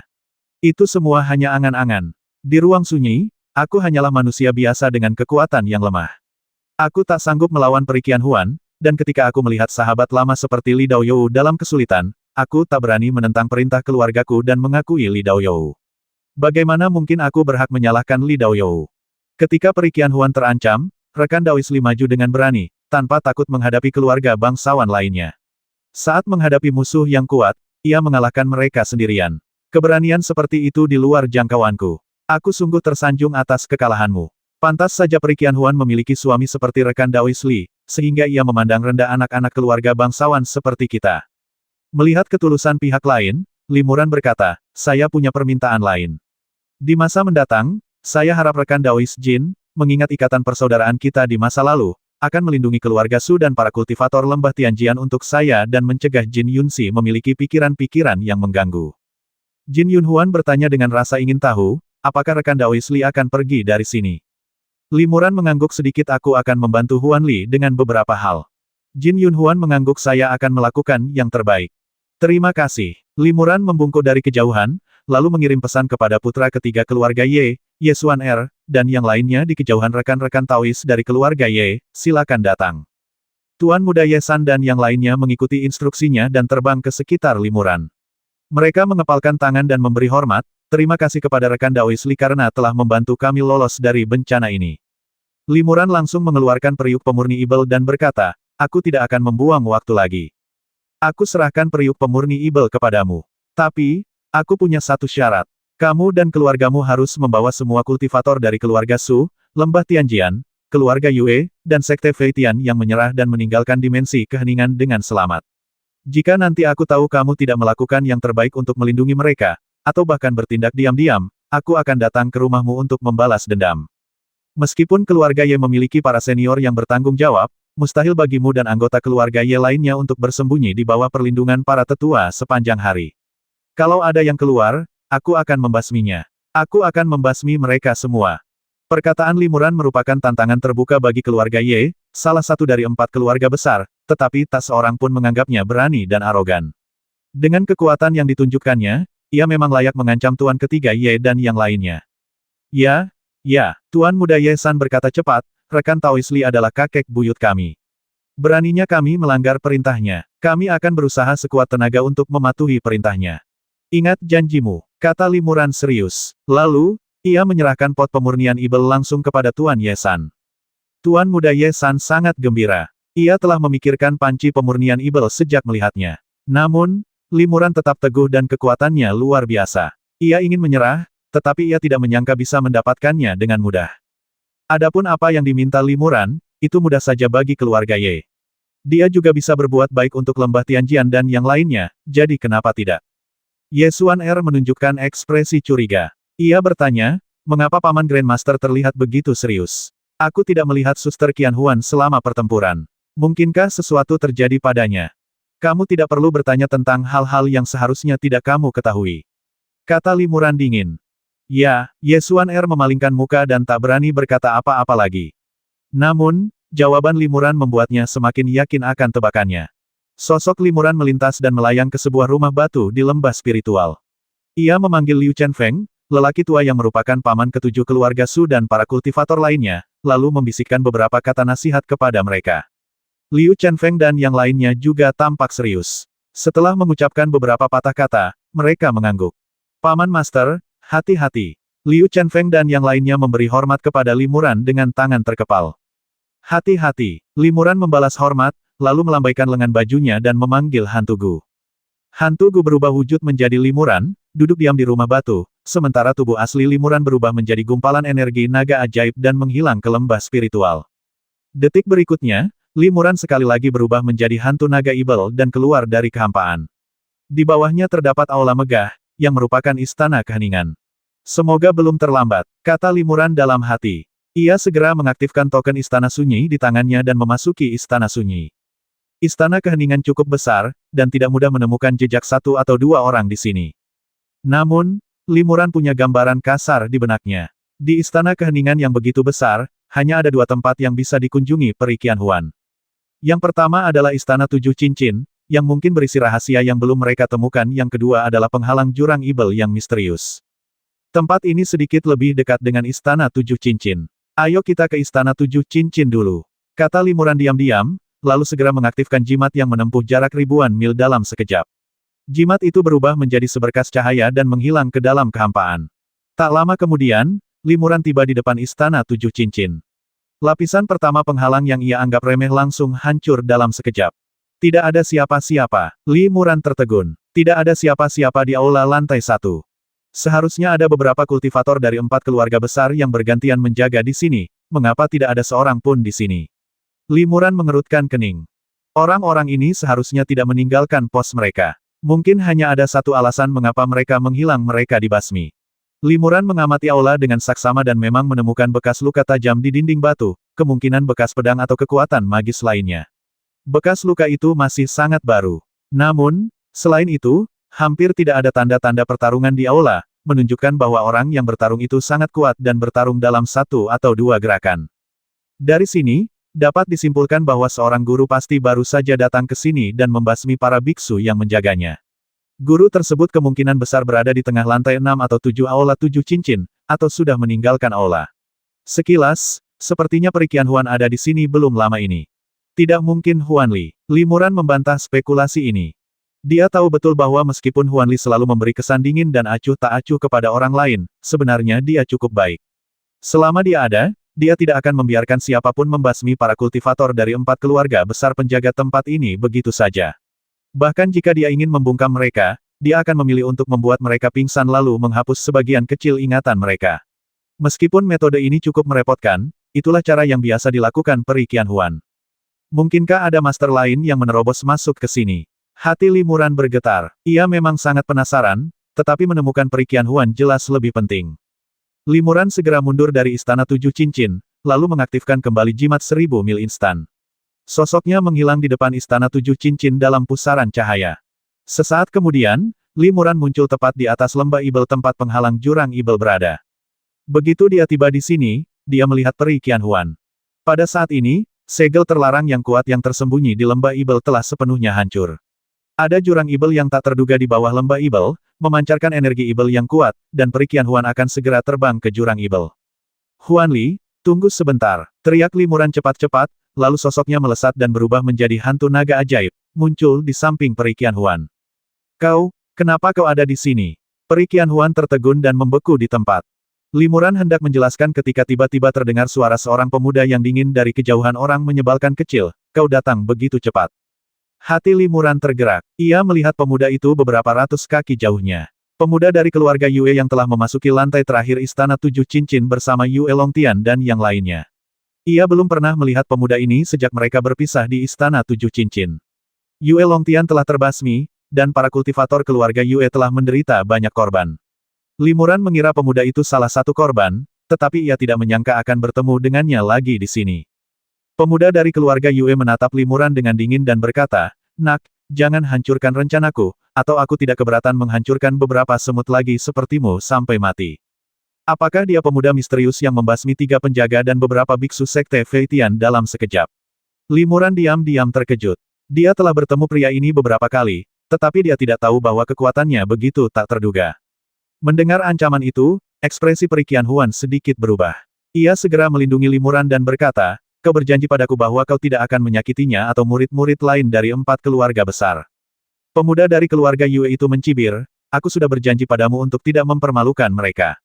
Tapi, kalau dia mengganggu tugas pentingku, itu urusan lain." "Ada apa? Apa karena cintamu begitu dalam sampai kau tak sanggup berpisah? Apa kau mau aku membantumu memutuskan ikatan cinta dengan pedangku?" Peri Qianhuan berkata perlahan, "Tidak, aku pasti akan melakukan apa yang kujanjikan padamu. Karena dia ada di sini, mohon berbaik hati dan izinkan kami bicara beberapa kata lagi." Pemuda itu mendengus dingin dan tidak mengatakan apapun lagi, yang dianggap sebagai persetujuan diam-diamnya. "Kenapa kau di sini? Apakah para kultivator keluarga Su baik-baik saja?" tanya Peri Qianhuan kepada Limuran.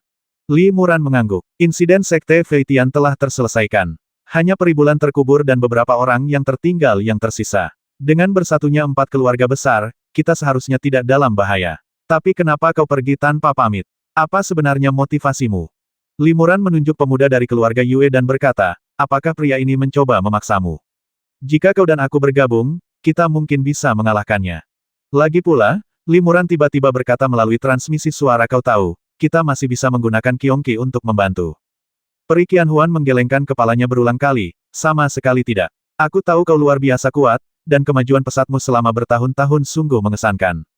Namun, sekuat apapun seseorang, sulit untuk melawan takdir, apalagi melarikan diri dari belenggu takdir. Lagi pula, takdir ini sudah ditentukan sejak aku lahir. Sekuat apapun dirimu, kau tak bisa membantuku mengubah takdirku." "Takdir, apa maksudnya?" Limuran mengerutkan kening dan berkata, "Bukankah kita para kultivator ditakdirkan untuk lepas dari siklus takdir dan berjuang demi hidup kita? Kenapa kau begitu tertekan? Meskipun jalan menuju keabadian itu panjang dan sulit, dengan banyak kesulitan dan rintangan, selama kau dan aku bekerja sama, mungkin ada secercah harapan." Peri Qianhuan mendesah pelan dan terus menggelengkan kepalanya, tetapi tidak menjelaskan terlalu banyak. Pada saat ini, di pintu masuk Demon Abyss di bawah mereka, energi Ibel yang tebal secara bertahap mengembun menjadi lapisan penghalang cahaya Ibel, memisahkan Demon Abyss dari Demon Valley. Dengan suara embusan pelan, seberkas cahaya spiritual tiba-tiba menghantam tempat ini dan mengenai penghalang cahaya ajaib. Tiba-tiba, terdengar suara bang yang keras, dan penghalang cahaya ajaib itu langsung hancur berkeping-keping. Limuran terkejut. Dilihat dari kekuatan serangan ini, sungguh mengerikan. Setidaknya, meskipun ia menggunakan pedang Suan Guang sekuat tenaga, ia mungkin takkan mampu memotong sinar cahaya sekuat itu. Sinar cahaya spiritual ini hanyalah kekuatan magis yang digunakan oleh pemuda dari keluarga Yue yang tidak jauh dari sana dengan jentikan jarinya. Pemuda dari keluarga Yue mendengus pelan dan berkata dengan tidak sabar kepada Peri Qianhuan dan Limuran, "Kalian sudah selesai. Akhirnya aku membuka lorongnya, jangan buang waktu dan biarkan tertutup lagi." "Siapa kau? Kekuatanmu sungguh luar biasa," tanya Limuran kepada pemuda dari keluarga Yue. "Kamu tidak layak mengetahui identitasku," jawab pemuda itu sambil mencibir. Limuran perlahan memanggil pedang keserakahan dan berkata, "Betapapun kuatnya dirimu, aku tidak bisa tinggal diam dan melihat Huan Li dipaksa olehmu." "Berhenti." Peri Qianhuan sangat cemas dan segera menghentikan Limuran, berkata, "Kita sama sekali bukan tandingannya. Bahkan para tetua Mahayana dari 4 keluarga besar pun jauh lebih rendah darinya." "Apa?" Limuran terkejut. Pikirannya berpacu, dan sesaat kemudian raut wajahnya tiba-tiba berubah. Ia berkata, "Kau menyebut dirimu utusan ini. Mungkinkah kau adalah utusan abadi yang turun dari alam abadi dan disebutkan dalam kata-kata terakhir leluhur 4 keluarga besar?" Ekspresi anak laki-laki dari keluarga Yue sedikit berubah. "Kau benar-benar menebaknya." Jadi, kau masih akan melakukannya. Limuran menyimpan pedang serakahnya dan menggelengkan kepala. Karena dia utusan abadi, kami para kultivator tubuh spiritual biasa tidak berbeda dengan semut di mata para dewa. Kenapa repot-repot dengannya? Namun, bahkan jika seorang utusan abadi yang bermartabat ingin membalas dendam, ia harus pergi ke para tetua dari 4 keluarga besar. Kenapa repot-repot dengan kami para junior? Utusan abadi muda itu mencibir, balas dendam. Utusan ini sama sekali tidak tertarik membalas dendam. Bahkan jika Suan Guang dan yang lainnya masih hidup, utusan ini tidak akan repot-repot memburu mereka. Mengapa begini? Limuran tercengang, dan bahkan Perikian Huan pun terkejut. Sang pemuda abadi tertawa dan berkata, kalau manusia biasa di luar rumah dan tak sengaja digigit semut, tak masalah kalau semutnya langsung ditepuk sampai mati. Tapi kalau dibiarkan lolos, apa mereka akan mengejarnya tanpa henti dan mencarinya kemana-mana? Tidak, Limuran menggeleng. Seperti ketika manusia digigit nyamuk, mereka biasanya tidak berusaha mencari tahu nyamuk mana yang menjadi penyebabnya. Benar sekali, kata pemuda abadi itu dengan sungguh-sungguh, di mata makhluk abadi sepertiku, kalian para kultivator dunia bawah tak ada bedanya dengan nyamuk. Meskipun aku dilukai oleh Suan Guang dan yang lainnya, aku tak tertarik membalas dendam. Lalu mengapa utusan abadi terus berlama-lama di alam bawah? Tanya Limuran. Konon, bahkan dewa sejati yang turun ke alam bawah pun tunduk pada berbagai batasan. Mereka seringkali hanya bisa mengirimkan secercah kesadaran ilahi atau klon, dan kecil kemungkinan mereka akan benar-benar turun secara langsung. Tinggal di alam bawah terlalu lama mungkin juga akan memiliki banyak kerugian. Pemuda abadi itu tertegun dan berkata, apa yang kau katakan masuk akal. Karena kau bertanya, aku tidak perlu menyembunyikannya. Hanya ada satu alasan mengapa aku tidak kembali ke dunia abadi, aku ingin mengambil kembali harta karun yang diambil Suan Guang dan yang lainnya. Ternyata mereka semua datang ke sini demi harta karun itu. Kata Limuran dalam hatinya. Baik para kultivator dari 4 keluarga besar dunia roh, maupun makhluk-makhluk yang berhubungan dengan dunia ibel seperti peri bulan terkubur dan sekte Feitian, mereka semua datang ke alam pemusnahan ini untuk mencari keberadaan cermin harta karun misterius tersebut. Kini setelah utusan abadi ini muncul, ia memang datang untuk harta karun ini. Cermin ajaib ini sungguh luar biasa. Bahkan utusan abadi pun sangat menghargainya. Pikir Limuran dalam hati. Ia tak kuasa menahan rasa gugup. Untungnya, cermin ajaib itu tidak memiliki aura khusus, dan untungnya peri itu tidak bisa melacak keberadaan cermin ajaib itu secara langsung. Kalau tidak, ia pasti menyembunyikan cermin ajaib lain di tubuhnya, yang pasti akan menarik perhatian peri itu. Kalau begitu, utusan abadi bisa memerintahkan semua anak dari 4 keluarga besar untuk mencari harta karun untukmu. Kenapa kau harus mempersulit Huan Li? Tanya Limuran sambil mengerutkan kening. Haha, pemuda abadi itu tertawa beberapa kali dan berkata, jadi kau belum tahu latar belakangnya. Jingling, kau mau memberitahunya langsung atau biarkan aku saja? Sang abadi muda berkata kepada Perikian Huan, jika kau tidak ingin dia terus mengganggumu, katakan yang sebenarnya atau biarkan aku membasminya dan mengakhirinya. Jangan buang waktu lagi. Perikian Huan mendesah pelan dan berkata, aku akan mengatakan yang sebenarnya. Tolong beri aku sedikit waktu lagi. Aku telah mencari keberadaan cermin ajaib itu selama 10.000 tahun. Tidak perlu repot-repot. Pemuda abadi itu tampak memberi hormat kepada Perikian Huan.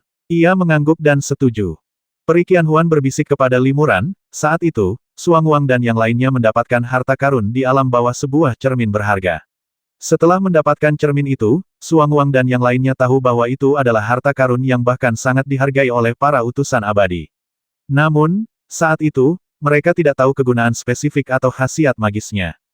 Maka mereka bergantian mengendalikan cermin ajaib itu, berharap bisa memahami rahasianya. Kemudian, leluhur keluarga Su, Sui Piaoping, muncul dengan sebuah ide. Karena mereka tidak tahu tujuan sebenarnya dari cermin ajaib itu, mengapa tidak membiarkan cermin ajaib itu memberitahu mereka secara langsung? Biarkan cermin harta karun itu berbicara. Limuran tertegun ketika mendengarnya, lalu tiba-tiba tersadar maksudmu, biarkan cermin harta karun itu membuka jiwanya. Benar, Perikian Huan mengangguk. Di dunia roh, harta karun berkualitas tinggi apapun berpotensi membangkitkan jiwanya. Suang Wang dan yang lainnya, dengan bantuan beberapa kultivator roh, menyiapkan berbagai macam harta karun kuat yang dapat membangkitkan jiwa mereka, lalu mencoba membangkitkan cermin harta karun tetapi mereka gagal. Gagal, Limuran terkejut mungkinkah metode mereka membangkitkan roh salah. Perikian Huan menggelengkan kepalanya, mereka semua adalah kultivator tingkat Mahayana. Metode mereka untuk membangkitkan jiwa secara alami akurat dan metode mereka juga sangat canggih. Alasan kegagalannya adalah karena masalah cermin ajaib itu sendiri. Limuran mengerutkan kening dan menggelengkan kepalanya sedikit, menunjukkan kebingungannya. Peri Qianhuan melanjutkan penjelasannya, ada satu syarat untuk membangkitkan roh harta karun, yaitu harta karun yang lengkap. Harta karun yang tidak lengkap sulit dibangkitkan. Sebaliknya, jika berupa satu set harta karun, semuanya harus dibangkitkan bersamaan. Misalnya, jika satu set 5 pedang terbang terdiri dari pedang 5 elemen, kelima pedang tersebut harus ada untuk membangkitkan roh pedang 5 elemen. Dan cermin berharga itu juga bagian dari satu set harta karun yang lengkap. Ada setengahnya lagi. Ah, Li Muran terkejut. Seperti dugaannya, cermin ajaib di tangannya mungkin adalah separuh lainnya. Cermin itu hanya setengah penuh, jadi sangat sulit untuk membangkitkan rohnya. Peri Qianhuan melanjutkan, namun, Sui Piaoping tidak menyerah. Ia mencoba berbagai cara dan akhirnya berhasil membangkitkan rohnya. Namun, roh cermin yang terbangun itu sebenarnya sedang mengandung di dalam perutnya, tumbuh melalui tubuhnya, yang berarti ia adalah roh yang sedang hamil. Ada hal seperti itu. Li Muran semakin terkejut saat dia mendengarkan. Peri Qianhuan berkata perlahan, ternyata cermin berharga itu lebih condong ke atribut cahaya, dan lebih bersifat yang dalam dua kutub yin dan yang. Sui Piaoping memiliki tubuh feminin yang umum di kalangan kultivator wanita. Harmoni yin dan yang nyaris melahirkan jiwa cermin. Namun, meskipun Sui Piaoping telah mencapai tahap kultivasi Mahayana, tubuhnya tidak mampu menahan proses kehamilan roh cermin. Sebelum bayinya lahir sempurna, ia terpaksa mengeluarkan roh dari tubuhnya dan membungkus bayi itu dengan es berusia 10.000 tahun untuk meredam api bawaan yang kuat yang terkandung di dalamnya. Tak lama kemudian, Sui Piaoping dan yang lainnya memasuki dimensi keheningan dan keberadaan mereka masih belum diketahui. Bayi yang sedang hamil itu kemudian dirawat oleh keturunan Sui Piaoping keluarga Su. Karena disegel dalam es, janin itu tumbuh sangat lambat. Butuh ribuan tahun sebelum akhirnya lahir. Setelah mengatakan ini, Peri Qianhuan terdiam sejenak, lalu perlahan melanjutkan, bayi yang sedang hamil itu tumbuh besar di keluarga Su. Untuk menyembunyikan identitasnya, kepala keluarga Su mengangkatnya sebagai anak angkatnya. Akulah bayi itu. Hati Li Muran bergejolak, dan dia bergumam, jadi, kau adalah inkarnasi roh cermin. Maka, tak heran jika saat pertama kali bertemu dengannya, Peri Qianhuan dan Li Muran merasakan kedekatan yang tak terjelaskan, meskipun kultivasi dan status mereka sangat berbeda.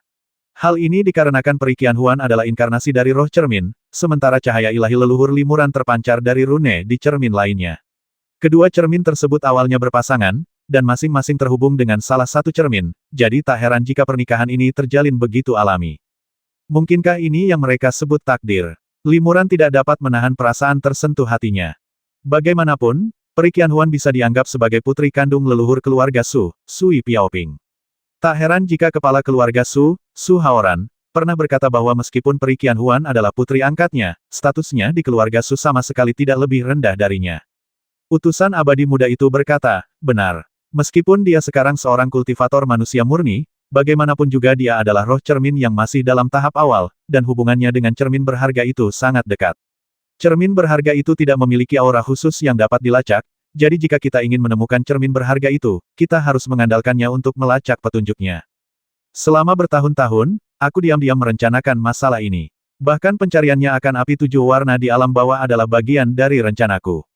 Karena menemukan api spiritual 7 warna diperlukan untuk mengaktifkan sepenuhnya kekuatan magis roh cerminnya, sehingga perburuan harta karun menjadi lebih mudah. Peri Qianhuan mengangguk dan berkata, utusan abadi berjanji kepadaku bahwa selama aku menemukan keberadaan cermin berharga itu, dia akan membawanya kembali ke alam abadi dan tidak akan menyakiti para kultivator yang datang ke dunia bawah untuk membuat masalah. Namun, jika aku tidak menyelesaikan tugas itu, dia akan memusnahkan keempat keluarga besar. Ini takdirku. Sejak aku terbangun dari es saat masih bayi, inilah takdirku. Ini juga tanggung jawabku yang telah ditentukan, dan aku tak bisa menghindarinya. Sayang sekali aku baru tahu asal-usulku setelah berhasil mengolah api roh 7 warna. Kalau tidak, aku tidak akan membuat perjanjian 1000 tahun denganmu di alam bawah dan tidak akan melibatkanmu dalam masalah ini. Peri Qianhuan meringkuk dalam pelukan Li Muran, terisak pelan. Ia dulunya seorang wanita muda yang riang dari keluarga bangsawan, tetapi kini beban berat ini jatuh di pundaknya yang rapuh, dan ia tak punya pilihan selain menanggungnya sendirian. Sejak saat itulah ia tahu hubungannya dengan Li Muran ditakdirkan untuk tidak bahagia. Kamu sudah cukup menangis, saatnya bekerja, kata pemuda abadi itu dengan dingin. Dia mendengus dingin dan berkata pelan, aku tidak mengerti kenapa Sui Piaoping membiarkanmu, seorang bayi. Jika dia membasmimu secara langsung, dia mungkin akan menghilangkan petunjukku. Mungkin karena bayi ini, dalam beberapa hal, adalah darah dagingnya sendiri, jadi dia tidak tega membasmimu. Ada kemungkinan lain, kata Limuran. Xuan Guang dan yang lainnya takut utusan abadi tidak akan menemukan petunjuk apapun dan akan membasmi semua keturunan mereka dalam kemarahan. Jadi mereka meninggalkan beberapa petunjuk untuk memberi utusan abadi harapan dan melindungi keturunan mereka. Jika utusan abadi ingin menemukan harta karun itu, dia tidak akan membasmi semua murid dan keturunannya. Dia bahkan mungkin diam-diam mendukung mereka. Kau benar, kata pemuda abadi itu. Kalau orang-orang ini begitu takut padaku, kenapa mereka tidak serahkan saja harta karunnya? Daripada bersembunyi di sana-sini, buang-buang waktuku. Namun, bagi para dewa, 10.000 tahun tidaklah terlalu lama. Dahulu, seorang tokoh besar menghabiskan 18.000 tahun bermeditasi pada diagram Tao untuk memahami kesempatan berkultivasi dari alam Taiyi ke alam Hunyuan. Aku telah menghabiskan 10.000 tahun kerja keras untuk mendapatkan harta karun ini, tetapi itu tidak layak disebut. Ketika mengatakan ini, pemuda itu tersenyum tipis, dan tidak terlihat terlalu kesal. Limuran diam-diam terkejut. Sikap para dewa memang luar biasa. Jika itu kultivator lain di dunia spiritual, mereka pasti akan membalas dendam dengan segala cara. Namun, di mata utusan abadi, balas dendam itu tidak berarti. Ia hanya menginginkan cermin ajaib itu. Mengenai mengapa Xuan Guang dan yang lainnya menolak menyerahkan cermin berharga itu, Limuran tidak tahu.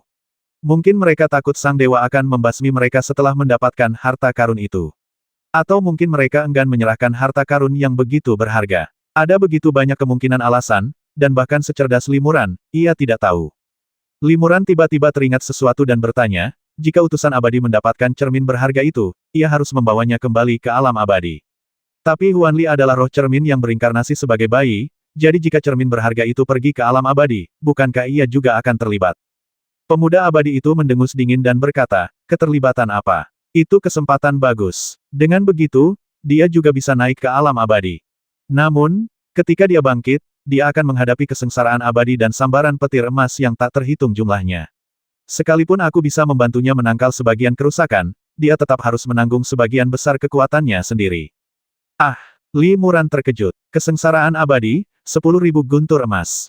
Itulah kesengsaraan terbesar di dunia spiritual, yang bahkan para kultivator di tahap penyeberangan kesengsaraan yang legendaris pun mungkin tak mampu menahannya dikenal sebagai kesengsaraan pertama keabadian. Huanli baru berada di tahap akhir kultivasi tubuh spiritual, bagaimana mungkin ia bisa menahannya? Itu urusannya. Aku tak peduli, kata pemuda abadi itu dengan dingin. Peri Qianhuan menyeka air matanya dan berkata kepada Limuran dengan lirih, ini semua takdirku. Kau tak perlu merasa tidak adil kepadaku. Sejak lahir, semua makhluk hidup di dunia yang luas ini ditakdirkan memiliki ras, identitas, dan asal-usul mereka sendiri. Tidak ada keadilan sama sekali. Sebagai putri tertua keluarga Su, aku memiliki status dan kedudukan yang membuat iri banyak kultivator. Tapi aku tak bisa mengelak dari tanggung jawab dan takdir yang menyertainya. Limuran merasa sangat tidak bahagia. Beban tanggung jawab yang dipikul Peri Qianhuan pasti akan sangat berat bagi kultivator manapun, tetapi ia tidak bisa menanggung bebannya. Oke. Sekarang kau tahu semua yang seharusnya dan tidak seharusnya kau ketahui. Aku bukannya tidak berperasaan, dan aku juga tidak ingin menyakitimu. Aku hanya punya beberapa tanggung jawab, dan bahkan perasaan pribadi pun harus dikesampingkan. Kuharap kau bisa mengerti, kata Peri Qianhuan lembut kepada Limuran. Setelah aku pergi, kau harus meninggalkan benua Fengyun dan pergi ke tempat lain untuk menimba pengalaman dan berlatih. Mungkin jika kau meninggalkan tempat menyedihkan ini, kau akan lebih cepat sembuh, kata Peri Qianhuan, lalu perlahan melayang menuju jurang Ibel. Pada saat ini, tiba-tiba terdengar teriakan halus dari kejauhan, diikuti kilatan cahaya merah muda, dan seorang kultivator wanita anggun yang mengenakan mantel bulu musang putih salju dan berpakaian menggoda muncul di atas lembah Ibel. Haha, jadi kalian semua bersembunyi di sini. Istana keheningan ini benar-benar menyimpan rahasia tersembunyi. Kultivator perempuan itu melirik semua orang, tatapannya akhirnya tertuju pada Limuran.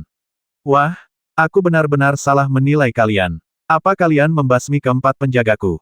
Dia Zhang Yue. Limuran berpikir keras, lalu ia langsung menunjuk pemuda abadi itu dan berkata, bagaimana mungkin aku punya kemampuan itu? Orang yang membasmi para penjaga itu adalah guru kita ini.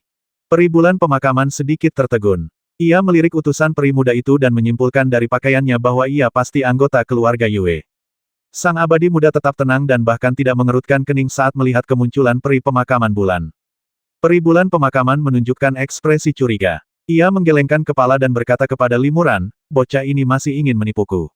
Aku sudah berulang kali mencoba menangkapmu dengan bantuan klan Suling, Sekte Fengtian, dan kekuatan lainnya, tetapi kau berhasil lolos berkali-kali. Kali ini, klonku akan bertindak sendiri, mari kita lihat kemana kau bisa lolos. Dan apa-apaan jurang ibel ini? Peri bulan pemakaman terus bergumam pada dirinya sendiri, sepertinya itu terowongan spasial menuju alam ibel. Haha, jadi istana sunyi punya rahasia seperti itu. Kalau aku tidak mengikuti jejakmu, aku mungkin tidak akan menemukan tempat ini. Melacak jejakku, hati Limuran bergetar, dan ia berpikir, sepertinya guru yang baru saja menerobos masuk ke istana tujuh cincin dan membasmi para biksu penjaga adalah peri bulan terkubur ini. Ia berhasil melacakku ke sini dengan aura samar yang kutinggalkan di luar istana tujuh cincin. Ia pasti punya teknik rahasia yang aneh. Bagaimana kau menemukan jurang ibel ini? Mungkinkah Xuan Guang, Patua Tianji, dan yang lainnya diam-diam meninggalkan petunjuk lain untukmu? Tanya peri Zhang Yue penasaran. Tentu saja, Limuran tersenyum tipis. Kami punya cukup banyak petunjuk. Meskipun kalian telah memasuki istana tujuh cincin dan mengirim banyak mata-mata ke 4 keluarga besar, apa yang kalian lihat hanyalah permukaannya saja. Ekspresi peri pemakaman bulan sedikit berubah, lalu ia berkata, katakan saja apa pendapatmu, dan aku bisa memberimu kematian cepat. Kalau suasana hatiku sedang bagus, aku bahkan mungkin akan mengampuni nyawamu. Bagaimana jika aku tidak memberitahumu? Kata Limuran sambil tersenyum. Ekspresi peri bulan terkubur menjadi gelap. Kalau begitu aku akan melampiaskan amarahku pada gadis kecil di sebelahmu ini. Gadis kecil ini sungguh cantik, sampai-sampai membuatku marah. Aku paling benci kultivator wanita yang lebih cantik dariku. Begitu melihatnya, biasanya aku akan menghancurkan penampilannya dulu, lalu menyiksanya sampai mati. Cukup, peri muda yang pendiam itu akhirnya tak kuasa menahan diri untuk bicara. Kau terlalu banyak bicara omong kosong, dan rengekanmu menyebalkan seperti nyamuk. Sekarang kau bisa mati. Setelah berkata demikian, sang pemuda abadi itu mengulurkan jarinya dan seberkas cahaya menyambar ke arah peri bulan pemakaman. Wajah peri pemakaman bulan berubah drastis. Ia segera menyemburkan manik sihir hitam seukuran kacang kenari dari mulut cerinya, yang kemudian berubah menjadi cahaya ajaib untuk menyambut cahaya spiritual yang dipancarkan oleh bocah peri itu. Kedua cahaya spiritual dan cahaya ajaib itu sama-sama tidak mencolok, tetapi saat saling bertabrakan di udara, terjadi fluktuasi energi yang dahsyat dengan suara bang yang keras, dan angin kencang yang dihasilkan pun menyebar ke segala arah, mengguncang kehampaan di sekitarnya dan menyebabkannya terdistorsi dan berubah bentuk. Limuran terpengaruh oleh sisa kekuatan angin kencang, dan cahaya sihir pelindung di tubuhnya langsung hancur. Angin kencang menghantamnya bagai pedang tajam. Ia buru-buru mengaktifkan garis keturunan kilin di tubuhnya, dan cahaya kemasan samar muncul di permukaan tubuhnya, menghalangi angin kencang. Pada saat yang sama, Limuran melintas di depan peri Qianhuan dan berkata kepadanya, kesempatan ini langka. Sebaiknya kita kabur sekarang. Peri Qianhuan menggelengkan kepala dan mendesah, tidak ada jalan keluar. Jika aku tidak mengizinkannya melanjutkan pencarian cermin harta karun di jurang ibel, dia akan melampiaskan amarahnya pada 4 keluarga besar. Saat itu, seluruh keluarga Su akan hancur. Limuran berkata, sehebat apapun utusan abadi itu, tanpa menghancurkan ruang keheningan, dia hanya bisa memasuki tempat ini dengan klon yang berada di tahap akhir tubuh roh. Jika kita menghancurkan klonnya, dia mungkin tidak tahu apa yang terjadi di ruang keheningan. Lalu kita bisa terus menghadapinya dengan acuh tak acuh. Peri Qianhuan berkata perlahan, ini bukan sekadar klon. Aku tidak tahu kekuatan sihir apa yang dia gunakan untuk mempercantik pemuda dari keluarga Yue ini. Kekuatannya sangat mengerikan saat ini. Aku sudah menguji kekuatannya, dan itu hanya bisa digambarkan sebagai sesuatu yang tak terbayangkan dan tak terduga. Aku khawatir akan sulit membasminya. Limuran berkata, mungkin saja tidak. Peri bulan pemakaman ini adalah avatar seorang kultivator ibel Mahayana, dan kekuatannya juga luar biasa. Jika mereka berdua bertarung imbang, kita bisa bergabung dan menggunakan Qiongqi untuk menyerang, dan mungkin kita bisa membasminya dalam sekali serang. Peri Qianhuan mengangguk pelan. Jika Zhang Yue bisa menahannya, kita punya peluang. Namun, kita kurang percaya diri, jadi kita tidak boleh bertindak gegabah. Jika kita membuatnya marah, aku khawatir semua kehidupan akan hancur. Aku mengerti. Limuran setuju. Ia tahu bahwa Peri Qianhuan mengkhawatirkan keselamatan para kultivator keluarga Su dan tidak berani menyinggung utusan peri itu.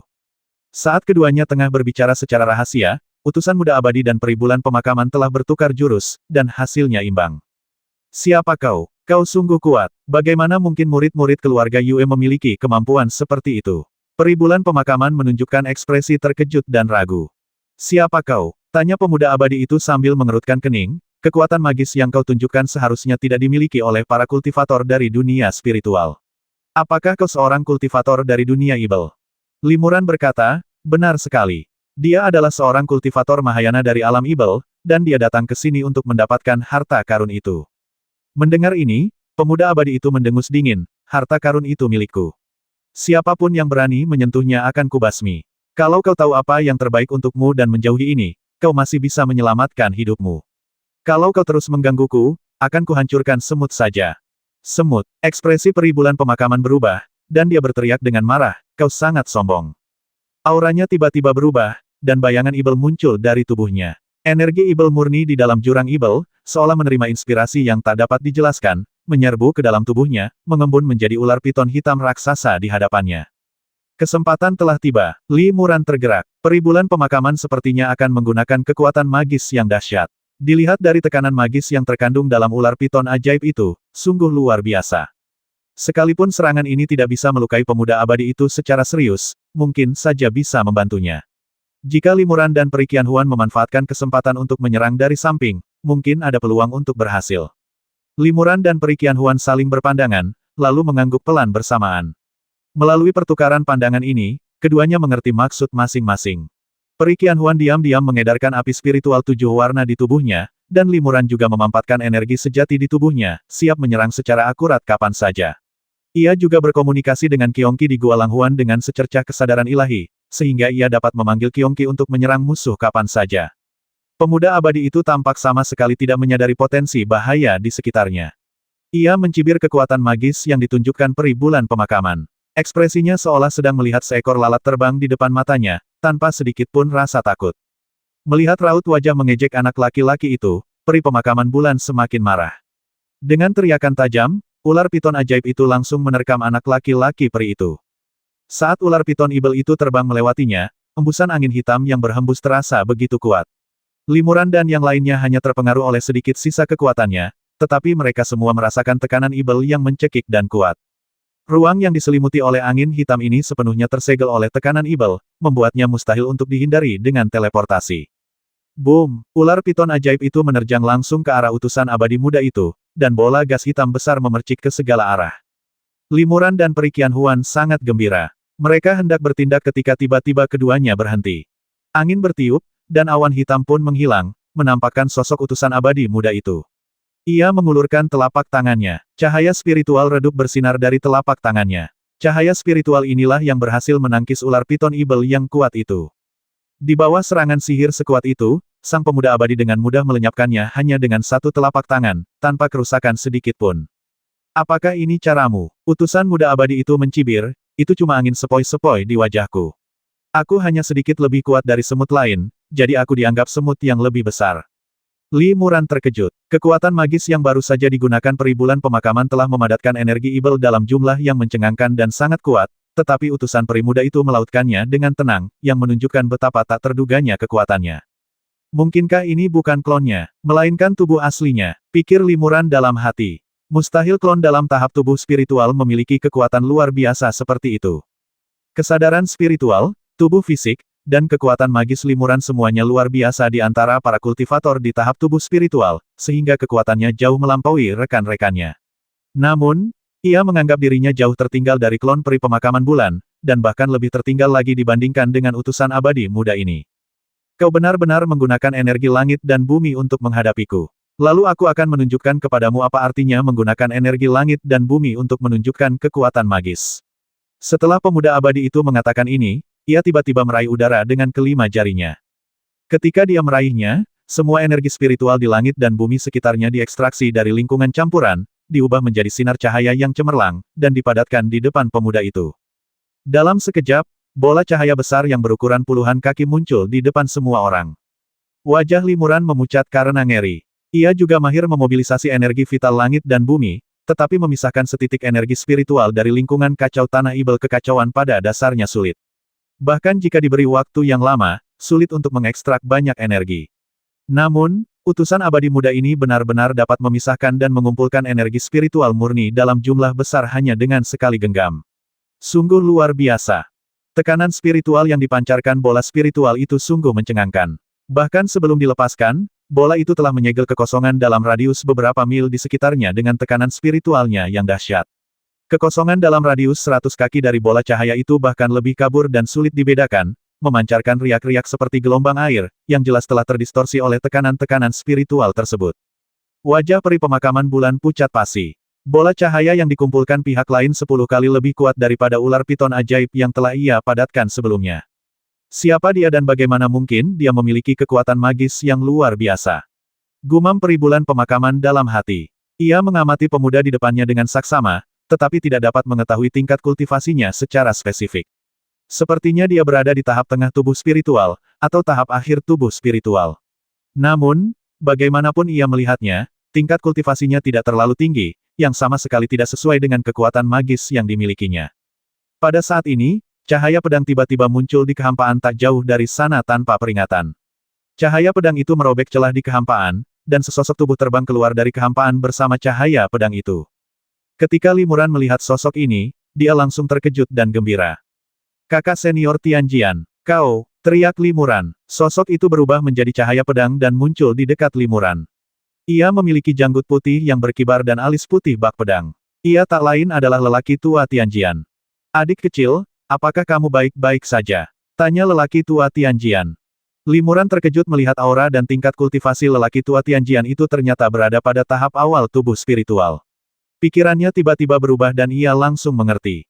Bubarkan energinya dan mulai lagi. Limuran tergerak dan bertanya melalui transmisi suara, saudaraku, apakah kau menggunakan Nixian Jue untuk membubarkan energi dan memulai lagi? Benar sekali, jawab lelaki tua Tianjian. Limuran tahu bahwa tetua Tianjian, seorang kultivator Mahayana, tidak bisa langsung memasuki ruang pemusnahan ini. Namun, ia mengkhawatirkan para murid yang telah memasuki tempat ini, serta petunjuk tentang gurunya, Master Suanguang. Karena itu, ia tidak ragu untuk mengikuti Nixian Jue untuk menyebarkan kekuatannya, lalu berkultivasi hingga tahap tubuh spiritual, agar ia bisa memasuki tempat ini. Transisi langsung dari tahap Mahayana ke tahap tubuh spiritual relatif cepat dan tidak memakan waktu lama. Namun, proses ini tidak dapat diubah selama proses ini, mana hanya berkurang, tidak bertambah, dan kekuatan secara bertahap melemah. Memasuki dimensi nirvana sambil berpencar, tetua Tianjian mungkin bahkan tidak dapat melindungi dirinya sendiri, apalagi merawat murid-muridnya. Oleh karena itu, setelah menyebarkan kekuatannya, Pak Tua Tianjian pasti telah mulai berlatih dari awal, yang membutuhkan waktu lebih dari 200 tahun. Ia akhirnya berkultivasi hingga tahap tubuh spiritual, dan kemudian ia tidak sabar untuk memasuki ruang kepunahan ini, yang merupakan tahap awal dari kultivasi tubuh spiritualnya saat ini. Bagaimanapun, dia adalah seorang kultivator pedang Mahayana yang telah dikultivasi ulang.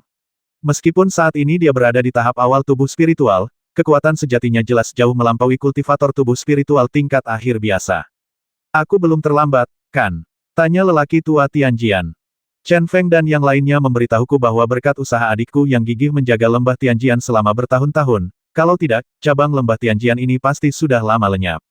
Chen Feng berkata bahwa adikku mungkin dalam bahaya dan meminta seorang kultivator dari keluarga Su untuk memberikan token istana kehancuran, jadi aku bergegas ke sini. Lokasi tempat ini juga diam-diam ditunjukkan kepadaku oleh seorang lelaki tua dari keluarga Su. Limuran sangat gembira, kemungkinan besar karena Paman 9 dari keluarga Su telah memerintahkan tetua Tianjian untuk datang menyelamatkannya dan peri Qianhuan. Limuran mengirim pesan kepada tetua Tianjian, saudaraku, kau datang di waktu yang tepat. Kekuatan pemuda ini tak terduga, tetapi jika kita bergabung, kita mungkin punya peluang untuk menang. Bagaimanapun, tetua Tianjian adalah seorang kultivator Mahayana sejati, hanya saja kultivasinya telah menurun. Kekuatannya tidak diragukan lagi lebih tinggi daripada Limuran dan yang lainnya, dan dia bahkan mungkin mampu melawan utusan abadi muda itu. Anak muda ini, tetua Tianjian tercengang. Penggarap ibel ini lebih sulit dihadapi. Penatua Tianjian berbalik dan membungkuk kepada peri bulan terkubur. Rekan Taois bulan terkubur, sudah lama sekali kita tidak bertemu. Aku tidak menyangka kau masih terjebak di dunia roh. Orang tua, kau juga di sini. Kata peri pemakaman bulan dengan dingin. Hati Limuran tergerak. Kedua orang ini jelas-jelas kenalan, tetapi dilihat dari nada dan ekspresi mereka, mereka pasti menyimpan dendam di masa kecil mereka. Peri pemakaman bulan berkata, ini bukan saatnya bagi kita untuk menyelesaikan dendam masa lalu. Pemuda misterius di hadapan kita ini adalah bahaya tersembunyi yang paling besar. Jika kita tidak melenyapkannya, baik kita maupun kita tidak akan mendapatkan akhir yang baik. Pemuda ini lagi. Tetua Tianjian terkejut. Ia tak kuasa menahan diri untuk menatap pemuda itu dengan curiga, berpikir, dari mana asal-usul pemuda ini. Adik muda Li bilang dia kuat, tapi peribulan pemakaman pun bilang begitu. Namun, saat Patua Tianjian melihat bola cahaya besar dengan tekanan spiritual yang mengerikan berkumpul di depan pemuda itu, dia tidak dapat menahan rasa terkejutnya. Apakah ini kekuatan magis yang dia gunakan? Sungguh luar biasa, pikir Patua Tianjian. Ia membungkuk kepada pemuda itu dan hendak bertanya tentang asal-usulnya. Pada saat ini, pemuda abadi itu mendengus dingin. Ada terlalu banyak nyamuk di sini, sungguh tidak cukup sepi. Utusan abadi itu jelas tak mau menunda lebih lama lagi. Dengan satu pikiran, bola cahaya raksasa di depannya mulai menyusut dengan cepat, dan dalam sekejap menyusut menjadi seukuran kepalan tangan. Meskipun ukurannya telah menyusut banyak, energi vital yang dikandungnya tidak berkurang sedikit pun, yang menunjukkan betapa tingginya kepadatannya. Ekspresi Patua Tianjian berubah. Mampu memadatkan energi vital hingga tingkat yang begitu padat sungguh luar biasa. Secara umum, semakin tinggi tingkat kultivasi, semakin padat seorang kultivator dapat memadatkan energi vital dan mananya, sehingga memungkinkan dantiannya menyimpan lebih banyak esensi sejati. Fakta bahwa energi spiritual murni yang begitu besar dapat dipadatkan hingga seukuran kepalan tangan sungguh menakjubkan. Bahkan tetua Tianjian sendiri, pada tingkat Mahayana, mungkin tidak mampu melakukannya. Kemudian, utusan peri muda itu mengulurkan jarinya dan menjentikkan bola cahaya yang dipadatkan hingga seukuran kepalan tangan dan terbang menuju peribulan pemakaman dengan suara mendesing. Kecepatan bola cahaya itu tampaknya tidak terlalu cepat, tetapi tekanan spiritual kuat yang dihasilkannya benar-benar menahan peribulan pemakaman di tempat, membuatnya mustahil baginya untuk menghindar. Peribu Real Moon mengerahkan seluruh kekuatannya ke dalam energi Ibel di Demon Abyss, memadatkan satu demi satu perisai energi Ibel tebal untuk melindungi dirinya. Pada saat yang sama, ia melambaikan lengan bajunya dan memanggil token giok hitam yang memancarkan 13 lapis cahaya magis. Ini adalah harta magis pertahanan tingkat Tongtian Lingbao. Puff! Dengan beberapa suara ringan, bola cahaya itu dengan mudah menembus perisai Ibel, dan bahkan token giok hitam yang dikorbankan oleh peribulan pemakaman pun tertusuk lubang seukuran kepalan tangan. Tubuh peribulan pemakaman tiba-tiba berubah menjadi kabut darah dan menghilang dengan ledakan. Hanya beberapa bayangan hitam samar yang memercik dan menghilang ke kejauhan. Bayangan Ibel berubah menjadi dewa. Limuran menyadari bahwa bayangan hitam yang kabur itu adalah sisa jiwa klon peribulan pemakaman. Dengan kata lain, klon ini belum sepenuhnya terbasmi. Akan tetapi, sang pemuda abadi tidak berminat lagi untuk terus mengejar penyesalan tersebut dan membiarkannya terbang. Adegan ini mengejutkan Limuran, Patua Tianjian dan yang lainnya. Mereka semua tahu bahwa peribulan terkubur adalah seorang kultivator Mahayana yang berpengalaman luas. Klon yang ia padatkan jelas telah dikultivasi dengan cermat, kekuatannya berada di antara kultivator tubuh spiritual dan kultivator Mahayana, jauh lebih unggul daripada kultivator tubuh spiritual inti dari 4 keluarga besar. Ia memegang artefak sihir pertahanan setingkat Tongtian Lingbao dan mengerahkan energi Ibel murni dalam jumlah besar untuk melawan sekuat tenaga. Namun, yang mengejutkan, ia dikalahkan oleh satu kekuatan sihir yang dilepaskan begitu saja oleh pemuda itu. Pemuda ini hanya mengerahkan sebagian energi spiritual yang terpisah dari energi campuran langit dan bumi di sekelilingnya, dan sama sekali tidak menggunakan kekuatan sihirnya sendiri.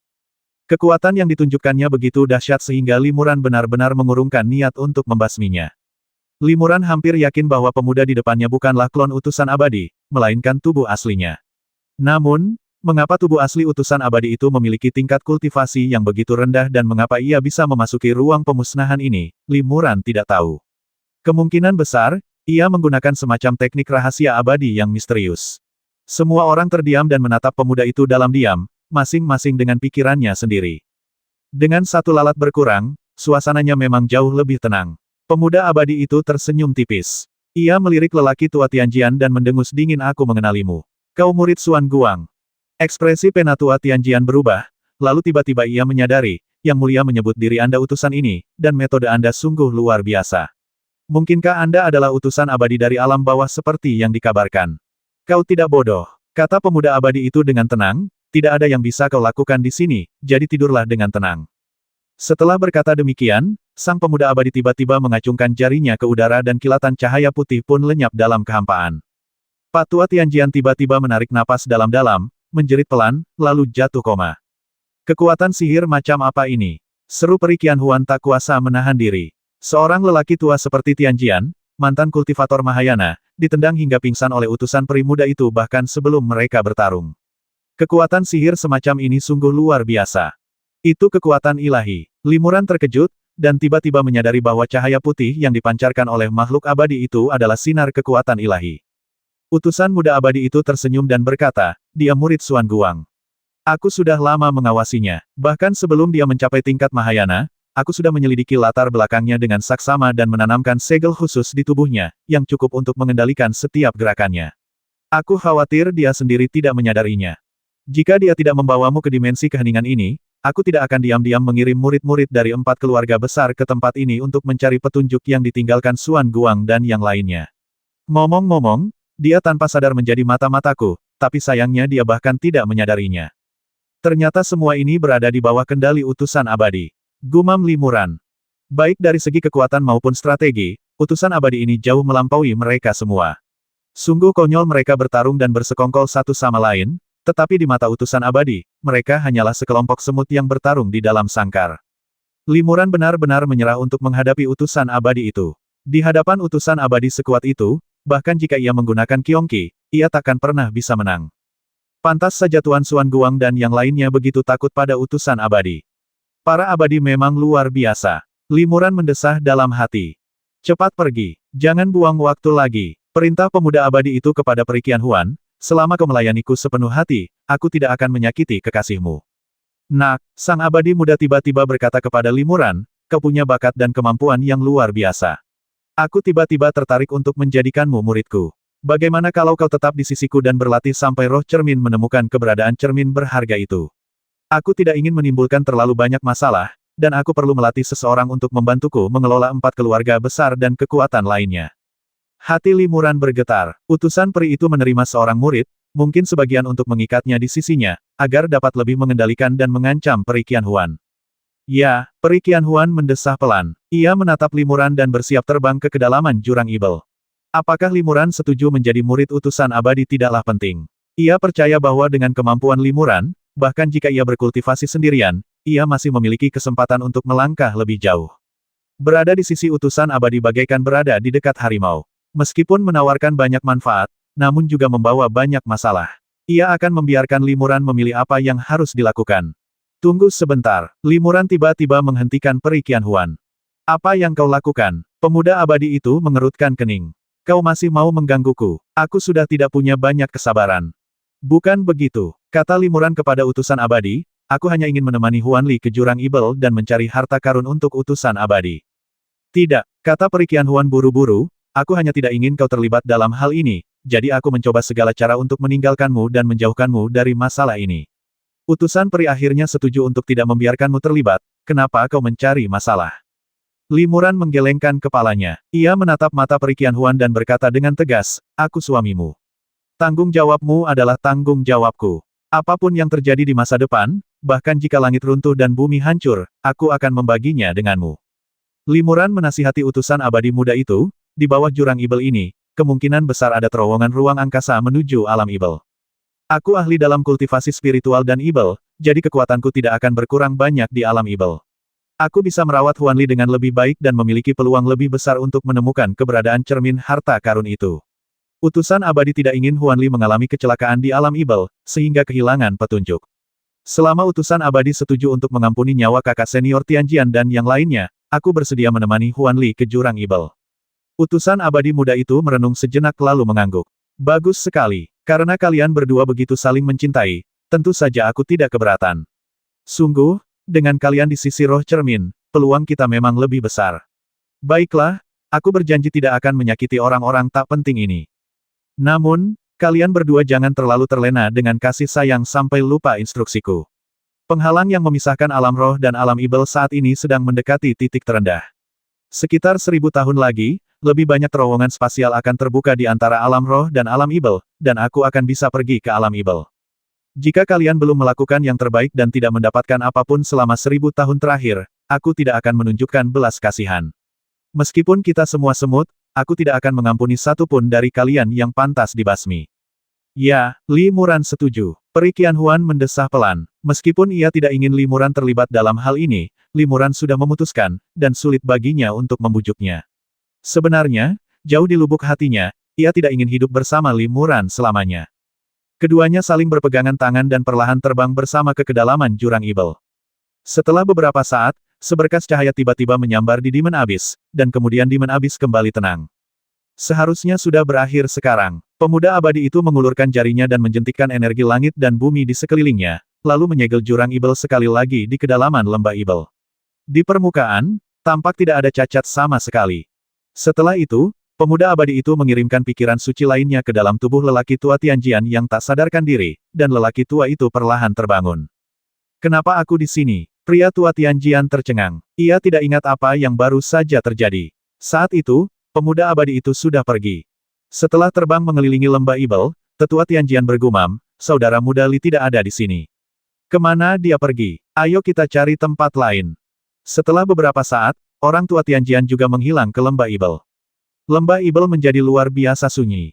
Setelah sekian lama, bayangan Ibel samar tiba-tiba muncul di sini dan berubah menjadi sosok perempuan yang samar. Wanita itu tertawa sinis dan bergumam dalam hati, jurang Ibel ini pasti rute pelarian Xuan Guang dan yang lainnya. Pantas saja kita mencari di alam roh begitu lama dan tidak menemukan petunjuk. Mereka ternyata bersembunyi di alam Ibel. Haha, Xuan Guang dan gengnya benar-benar terjebak. Alam Ibel adalah wilayah kekuasaanku dan kelompokku. Aku akan mencoba menyampaikan berita itu kembali ke alam Ibel sekarang juga agar kalian bisa menyaksikan kekuatan sejati para kultivator Ibel. Di atas hutan bambu yang membentang bagai tinta tebal, 7 bulan merah tua dengan berbagai ukuran menggantung di langit malam, masing-masing memancarkan lingkaran cahaya merah darah yang gelap. Bintang-bintang yang tak terhitung jumlahnya menghiasi langit, muncul dan menghilang, sebagian besar juga memancarkan cahaya merah darah, tampak begitu menakutkan. Cahaya bulan merah tua berubah menjadi garis-garis darah, menembus hutan bambu dan jatuh ke dedaunan bambu Ibel di tanah seperti tetesan darah merah tua. Angin sepoi-sepoi bertiup, menerbangkan dedaunan bambu hitam yang tak terhitung jumlahnya ke udara. Cahaya bulan memercik ke dedaunan, membuatnya tampak seperti hujan darah yang tak terhitung jumlahnya. Tiba-tiba, seberkas cahaya tipis bagaikan pedang muncul di langit malam. Cahayanya berwarna-warni dan terang, sangat berbeda dari lingkungan sekitar dan sangat mencolok. Saat cahaya kemerahan muncul, 2 sosok jatuh dari udara satu demi satu, mendarat di hutan bambu ajaib. Saat mereka jatuh, gelombang udara tak terlihat melonjak ke segala arah, merobohkan area luas bambu hitam di dekatnya. Tak lama kemudian, salah satu pemuda itu berjuang untuk berdiri. Tubuhnya tertutup lapisan sisik emas yang tebal, dan luka-luka berdarah yang dalam terlihat jelas. Namun, sisik-sisik itu perlahan menghilang, dan luka-lukanya dengan cepat sembuh di bawah energi Ibel abu-abu hitam yang masih tersisa. Huan Li, kau baik-baik saja? Tanya pemuda itu kepada rekan-rekannya dengan khawatir. Mereka adalah Limuran dan Perikian Huan, yang baru saja memasuki terowongan ruang rahasia jurang Ibel di Istana Keheningan. Limuran menghampiri dan membantu Perikian Huan berdiri. Perikian Huan jatuh ke pelukan Limuran, wajahnya pucat pasi, dadanya sesak, darah dan energinya bergejolak, dan jelas sekali bahwa kekuatan sihirnya telah terkuras. Tidak ada yang serius, kata Perikian Huan lembut, aku tidak menyangka kekuatan isolasi antar muka itu begitu kuat. Jika bukan karena bantuanmu, aku mungkin sudah terjebak di terowongan ruang angkasa itu, tidak bisa bergerak maju atau mundur. Setelah Limuran dan Perikian Huan memasuki terowongan luar angkasa, mereka menghadapi badai luar angkasa yang dahsyat. Namun, dengan kekuatan magis mereka yang dahsyat, mereka hampir tidak mampu mengatasinya. Namun, ujung terowongan luar angkasa itu ternyata jalan buntu. Mungkin terowongan ruang angkasa ini sudah ada terlalu lama. Meskipun lingkaran sihir menyegel ujung istana sunyi, menjaganya tetap utuh, ujung lainnya pulih dengan sendirinya di bawah evolusi kekuatan spasial, membentuk kekuatan isolasi antar muka yang kuat. Lebih lanjut, besarnya daya tolak dari kekuatan isolasi ini bervariasi antar kultivator dengan tingkat kultivasi yang berbeda. Limuran berada di tahap awal tubuh spiritual, sehingga daya tolak yang ia hadapi masih dapat diatasi. Namun, Perikian Huan berada di tahap akhir tubuh spiritual, dan meskipun tingkat kultivasinya tidak jauh lebih tinggi daripada Limuran, daya tolak yang ia hadapi jauh lebih besar.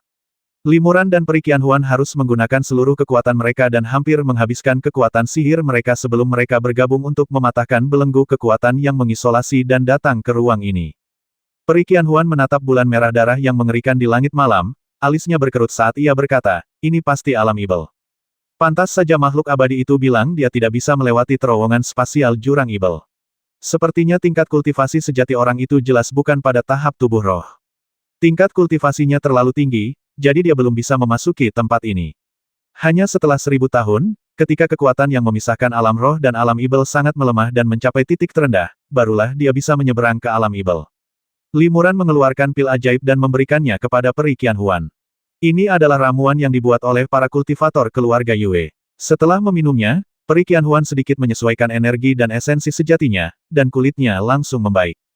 Mereka berdua melepaskan kesadaran ilahi mereka, dan energi Ibel di sekitarnya melonjak, yang memang merupakan pemandangan dari dunia Ibel. Tidak ada aura kuat di hutan bambu hitam ini, hanya beberapa binatang Ibel tingkat rendah, yang tidak perlu dikhawatirkan. Peri Qianhuan mendesah, kehilangan esensi sejatiku bukanlah masalah besar. Aku bisa pulih dalam waktu singkat hanya dengan bermeditasi dan berlatih. Tapi ini alam Ibel, penuh dengan energi Ibel dan hampa energi spiritual. Aku hanya bisa mengandalkan ramuan dan batu roh untuk mengisi kembali manaku, tapi itu bukan solusi jangka panjang.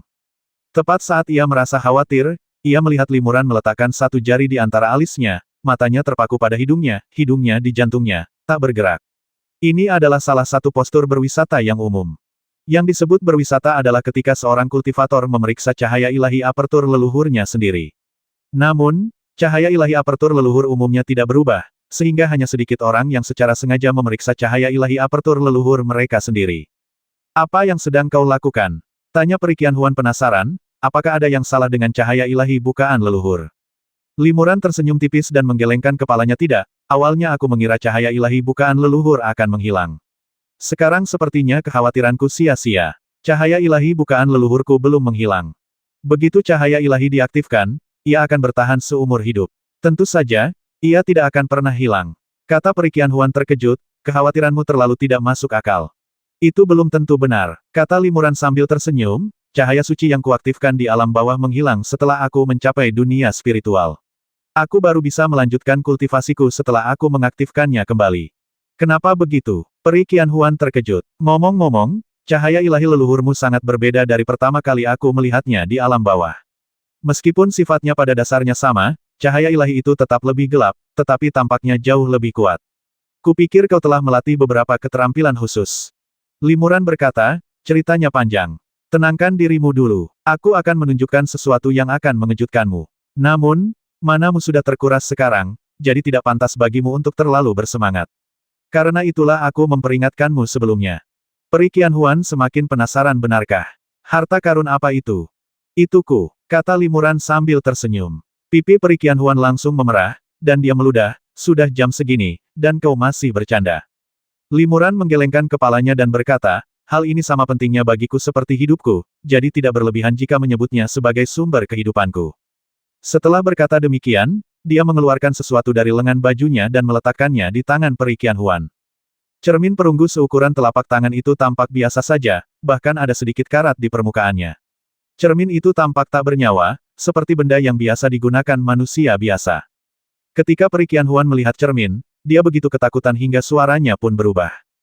Cermin harta karun. Bukankah ini cermin harta karun yang dicari sang abadi? Ada di tanganmu. Peri Qianhuan berkata dengan suara lirih. Begitu mengucapkan kata-kata ini, tanpa sadar ia menggunakan indera kedewaannya untuk mengamati sekeliling dengan waspada. Tidak ada orang di sekitar, kata Limuran, kalau tidak, aku tidak akan berani mengambil harta karun ini. Peri Qianhuan menarik napas dalam-dalam 2 kali, nyaris tak bisa menahan kegembiraannya, lalu dengan cermat mengamati cermin ajaib di tangannya.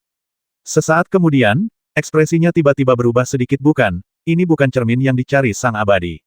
Mungkinkah ini replika?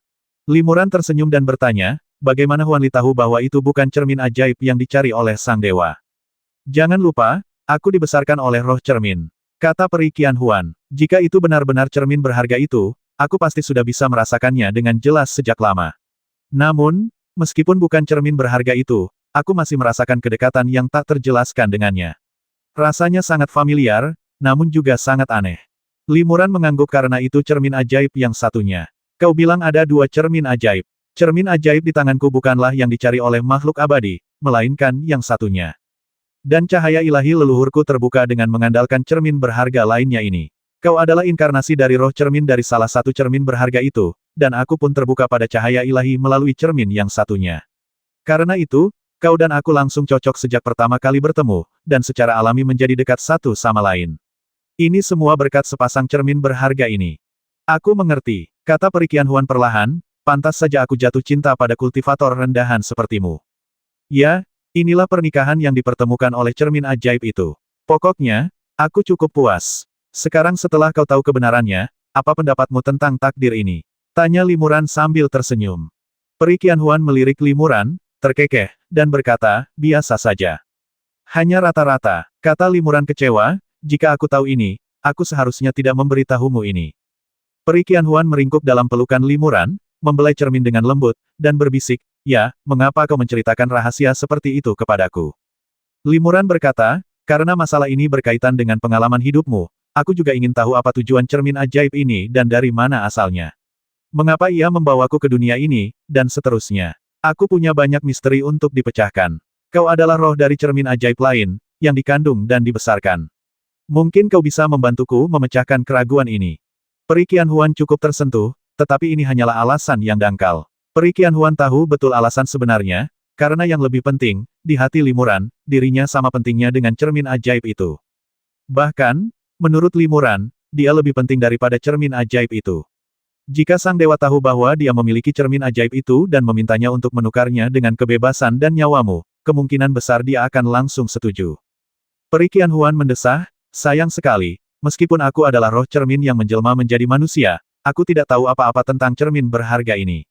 Hanya ketika aku menyentuh cermin berharga dengan sifat polarisasi itu secara langsung, aku akan mengetahui rahasia yang terkandung di dalamnya.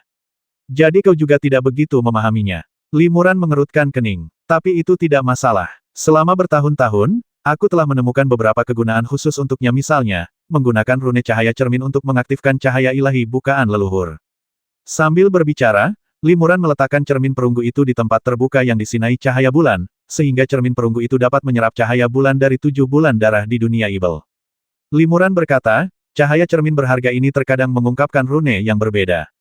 Meskipun keberadaan cermin berharga lainnya tidak diketahui, rune cahayanya disimpan oleh Master Xuan Guang dan akhirnya menjadi milikku. Master Xuan Guang menciptakan teknik unik yang disebut Nixian Jue dari rune tersebut. Teknik ini unik, tetapi tidak terlalu canggih atau lengkap. Hanya dengan menambahkan rune cahaya cermin perunggu di tanganku, rune ini dapat dianggap sebagai satu set rune yang lengkap. Aku telah memahami rune ini, yang merupakan teknik yang sangat canggih. Aku menyebutnya Wuming Jue. Akulah cahaya suci dari lubang leluhur yang dibuka oleh salah satu cermin berharga. Aku memiliki bakat dan kemampuan untuk mempraktikkan seni tanpa nama. Dan Huan Li, kaulah roh cermin dari cermin berharga lainnya, yang telah dipupuk menjadi manusia. Kau dianggap sebagai cahaya pilihan yang dibuka oleh cermin berharga tersebut.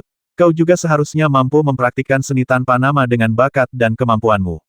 Tidak masalah jika kau tidak bisa mengolah energi ibel di alam ibel. Karena kita bisa menggunakan cermin ajaib untuk merasakan kekuatan hukum langit dan bumi di alam ibel dan sekali lagi mengaktifkan cahaya suci alam ibel yang sesuai. Dengan cara ini, kau dan aku bisa mengolah energi ibel dan mempraktikkan seni tanpa nama. Dan jika kau menggunakan cermin ajaib ini untuk menguduskannya, itu akan setara dengan kau memiliki bakat dan kualifikasi yang diciptakan oleh dua cermin ajaib. Bakatnya akan sangat tinggi hingga mungkin sulit dibayangkan. Kata Limuran kepada Peri Qianhuan dengan penuh harap. Memiliki bakat dua cermin ajaib sekaligus. Hati Peri Qianhuan tergerak, dan dia sangat menantikannya. Ketika hanya ada satu bagian dari satu set harta karun, kekuatan sejatinya seringkali tidak terwujud. Namun, hanya satu cermin saja yang dapat memberinya cahaya sang terpilih, bakat yang jauh lebih unggul daripada kultivator lainnya. Jika cermin lain dalam set tersebut juga membantunya membangkitkan cahaya ilahinya, jika semuanya berjalan lancar, kemungkinan besar ia akan memiliki cahaya ilahi dengan kualitas yang bahkan lebih luar biasa. Limuran dan Peri Qianhuan memiliki pengetahuan yang terbatas dan hampir tidak dapat membayangkan betapa dahsyatnya hal itu, tetapi mereka berdua sangat menantikannya. Limuran berkata karena seni tanpa nama ini adalah metode latihan yang terdapat dalam dua cermin harta karun, jika cahaya ilahi lubang leluhur yang dibuka oleh dua cermin harta karun tersebut digunakan, itu pasti yang paling cocok untuk berlatih seni tanpa nama. Apa istimewanya rahasia tanpa nama ini? Mungkinkah peningkatan kekuatanmu ada hubungannya dengan itu? Tanya Peri Qianhuan. Limuran mengangguk, dan dia menjelaskan secara rinci kepada Peri Qianhuan tentang fitur khusus dari rahasia tanpa nama yang telah dia pahami. Akhirnya, Limuran berkata, teknik kultivasi lainnya, baik dari alam bawah maupun alam roh, termasuk teknik kultivasi terbatas dari alam ibel yang saya ketahui, pada dasarnya membimbing kultivator untuk menyerap energi vital murni yang terkandung di dunia dan harta karun segala sesuatu, memurnikannya untuk digunakan sendiri.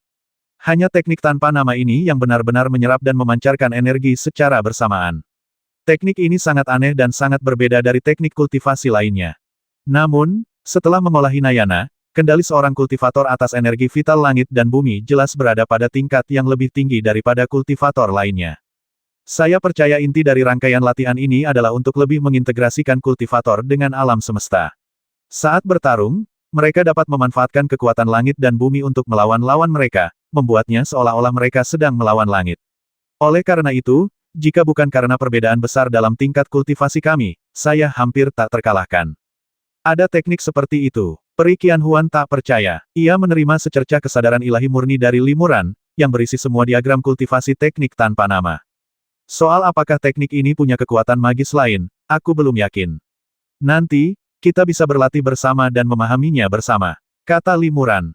Peri Qianhuan mengangguk pelan. Mengikuti instruksi Limuran, ia mengeluarkan batu roh tingkat tinggi dan mencoba mengalirkan energi sejati dan kekuatan sihirnya secara perlahan sesuai peta meridian Wu Mingjue. Setelah beberapa saat, Peri Qianhuan menyerap semua energi spiritual yang terkandung dalam batu roh, dan kemudian mengedarkannya secara terbalik selama beberapa siklus kecil, melepaskan sejumlah kecil kekuatan sihir dari tubuhnya. Energi spiritual yang keluar dari tubuh dengan cepat menghilang ke lingkungan sekitar dan diencerkan oleh energi ibel yang padat hingga tidak terlihat lagi. Kau benar-benar bisa mempraktikkan seni tanpa nama. Limuran sangat gembira.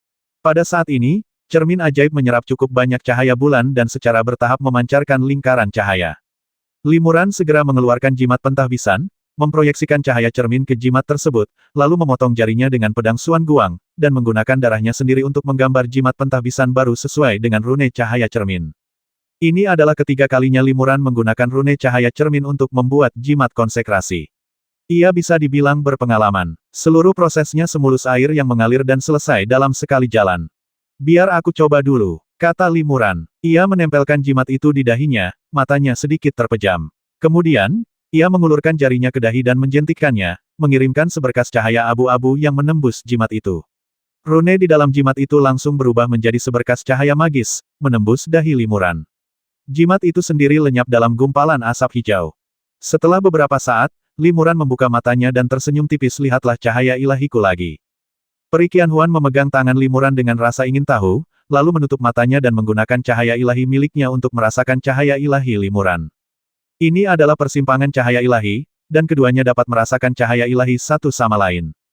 Cahaya ilahi peri seribu ilusi masih berupa matahari hantu 7 warna, sementara cahaya ilahi Limuran adalah langit malam yang penuh bintang dengan 7 bulan spiritual dan 7 bulan darah yang tergantung secara bersamaan. Ke-14 bulan ini, besar dan kecil, masing-masing memancarkan cahaya yang berbeda, sehingga tampak sangat berantakan.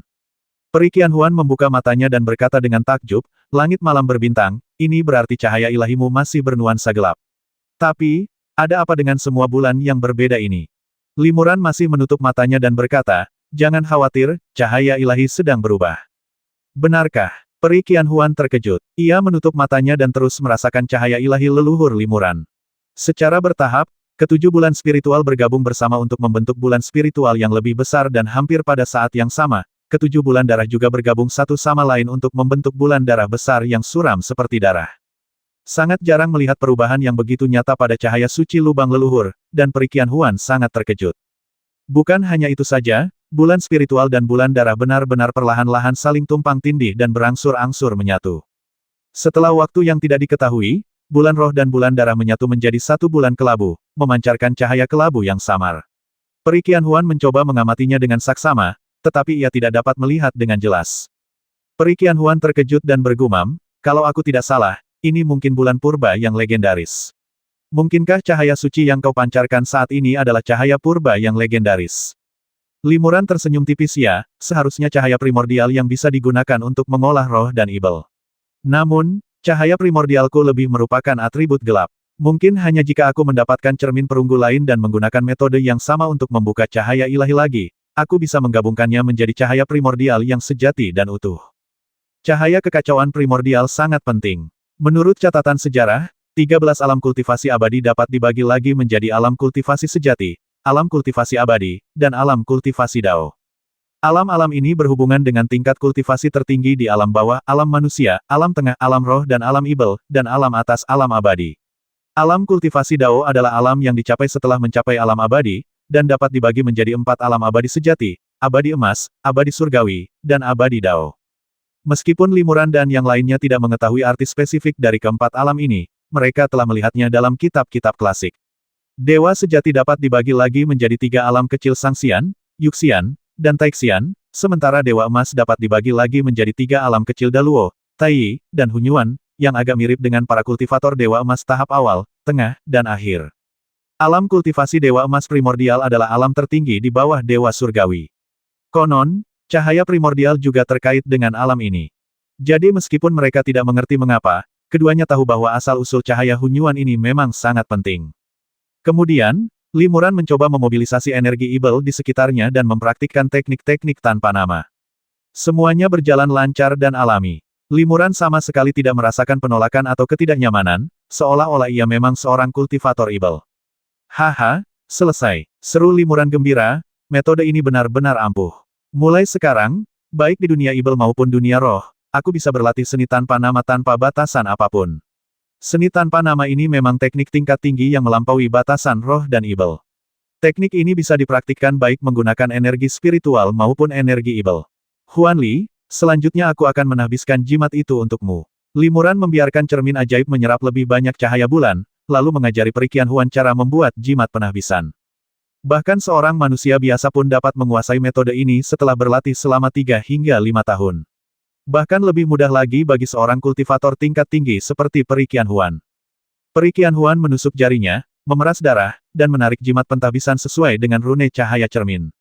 Namun, setelah dia menggoreskannya beberapa kali, kertas jimat itu langsung berubah menjadi bola api yang berkobar.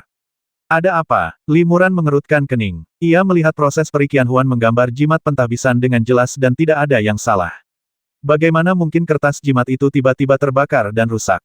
Apakah karena teknik atribut api yang kau latih, Huan Li, terlalu kuat, dan vitalitas atribut api yang terkandung dalam darahmu terlalu kuat, sehingga kertas jimat ini tak mampu menahannya? Tanya Limuran setelah merenung sejenak. Itu bukan hal yang mustahil. Perikian Huan mengangguk. Rune cahaya cermin belum hilang, ayo coba lagi. Limuran segera mengeluarkan sepotong material giok api kualitas terbaik. Dengan kecepatan dan keterampilan tinggi, ia mengolahnya menjadi jimat giok yang bisa digunakan untuk membuat jimat pembuka hanya dalam beberapa tarikan napas, lalu menyerahkannya kepada Perikian Huan. Perikian Huan mencoba menarik jimat pentahbisan lagi, tetapi kali ini, ia hanya menarik setengahnya sebelum jimat giok itu hancur tanpa peringatan apapun, membuat semua usahanya menjadi sia-sia. Ini bahan yang kugunakan untuk membuat jimat api abadi. Limuran terkejut. Jimat giok ini terbuat dari kualitas yang sangat tinggi dan dapat membawa energi atribut api dalam jumlah besar.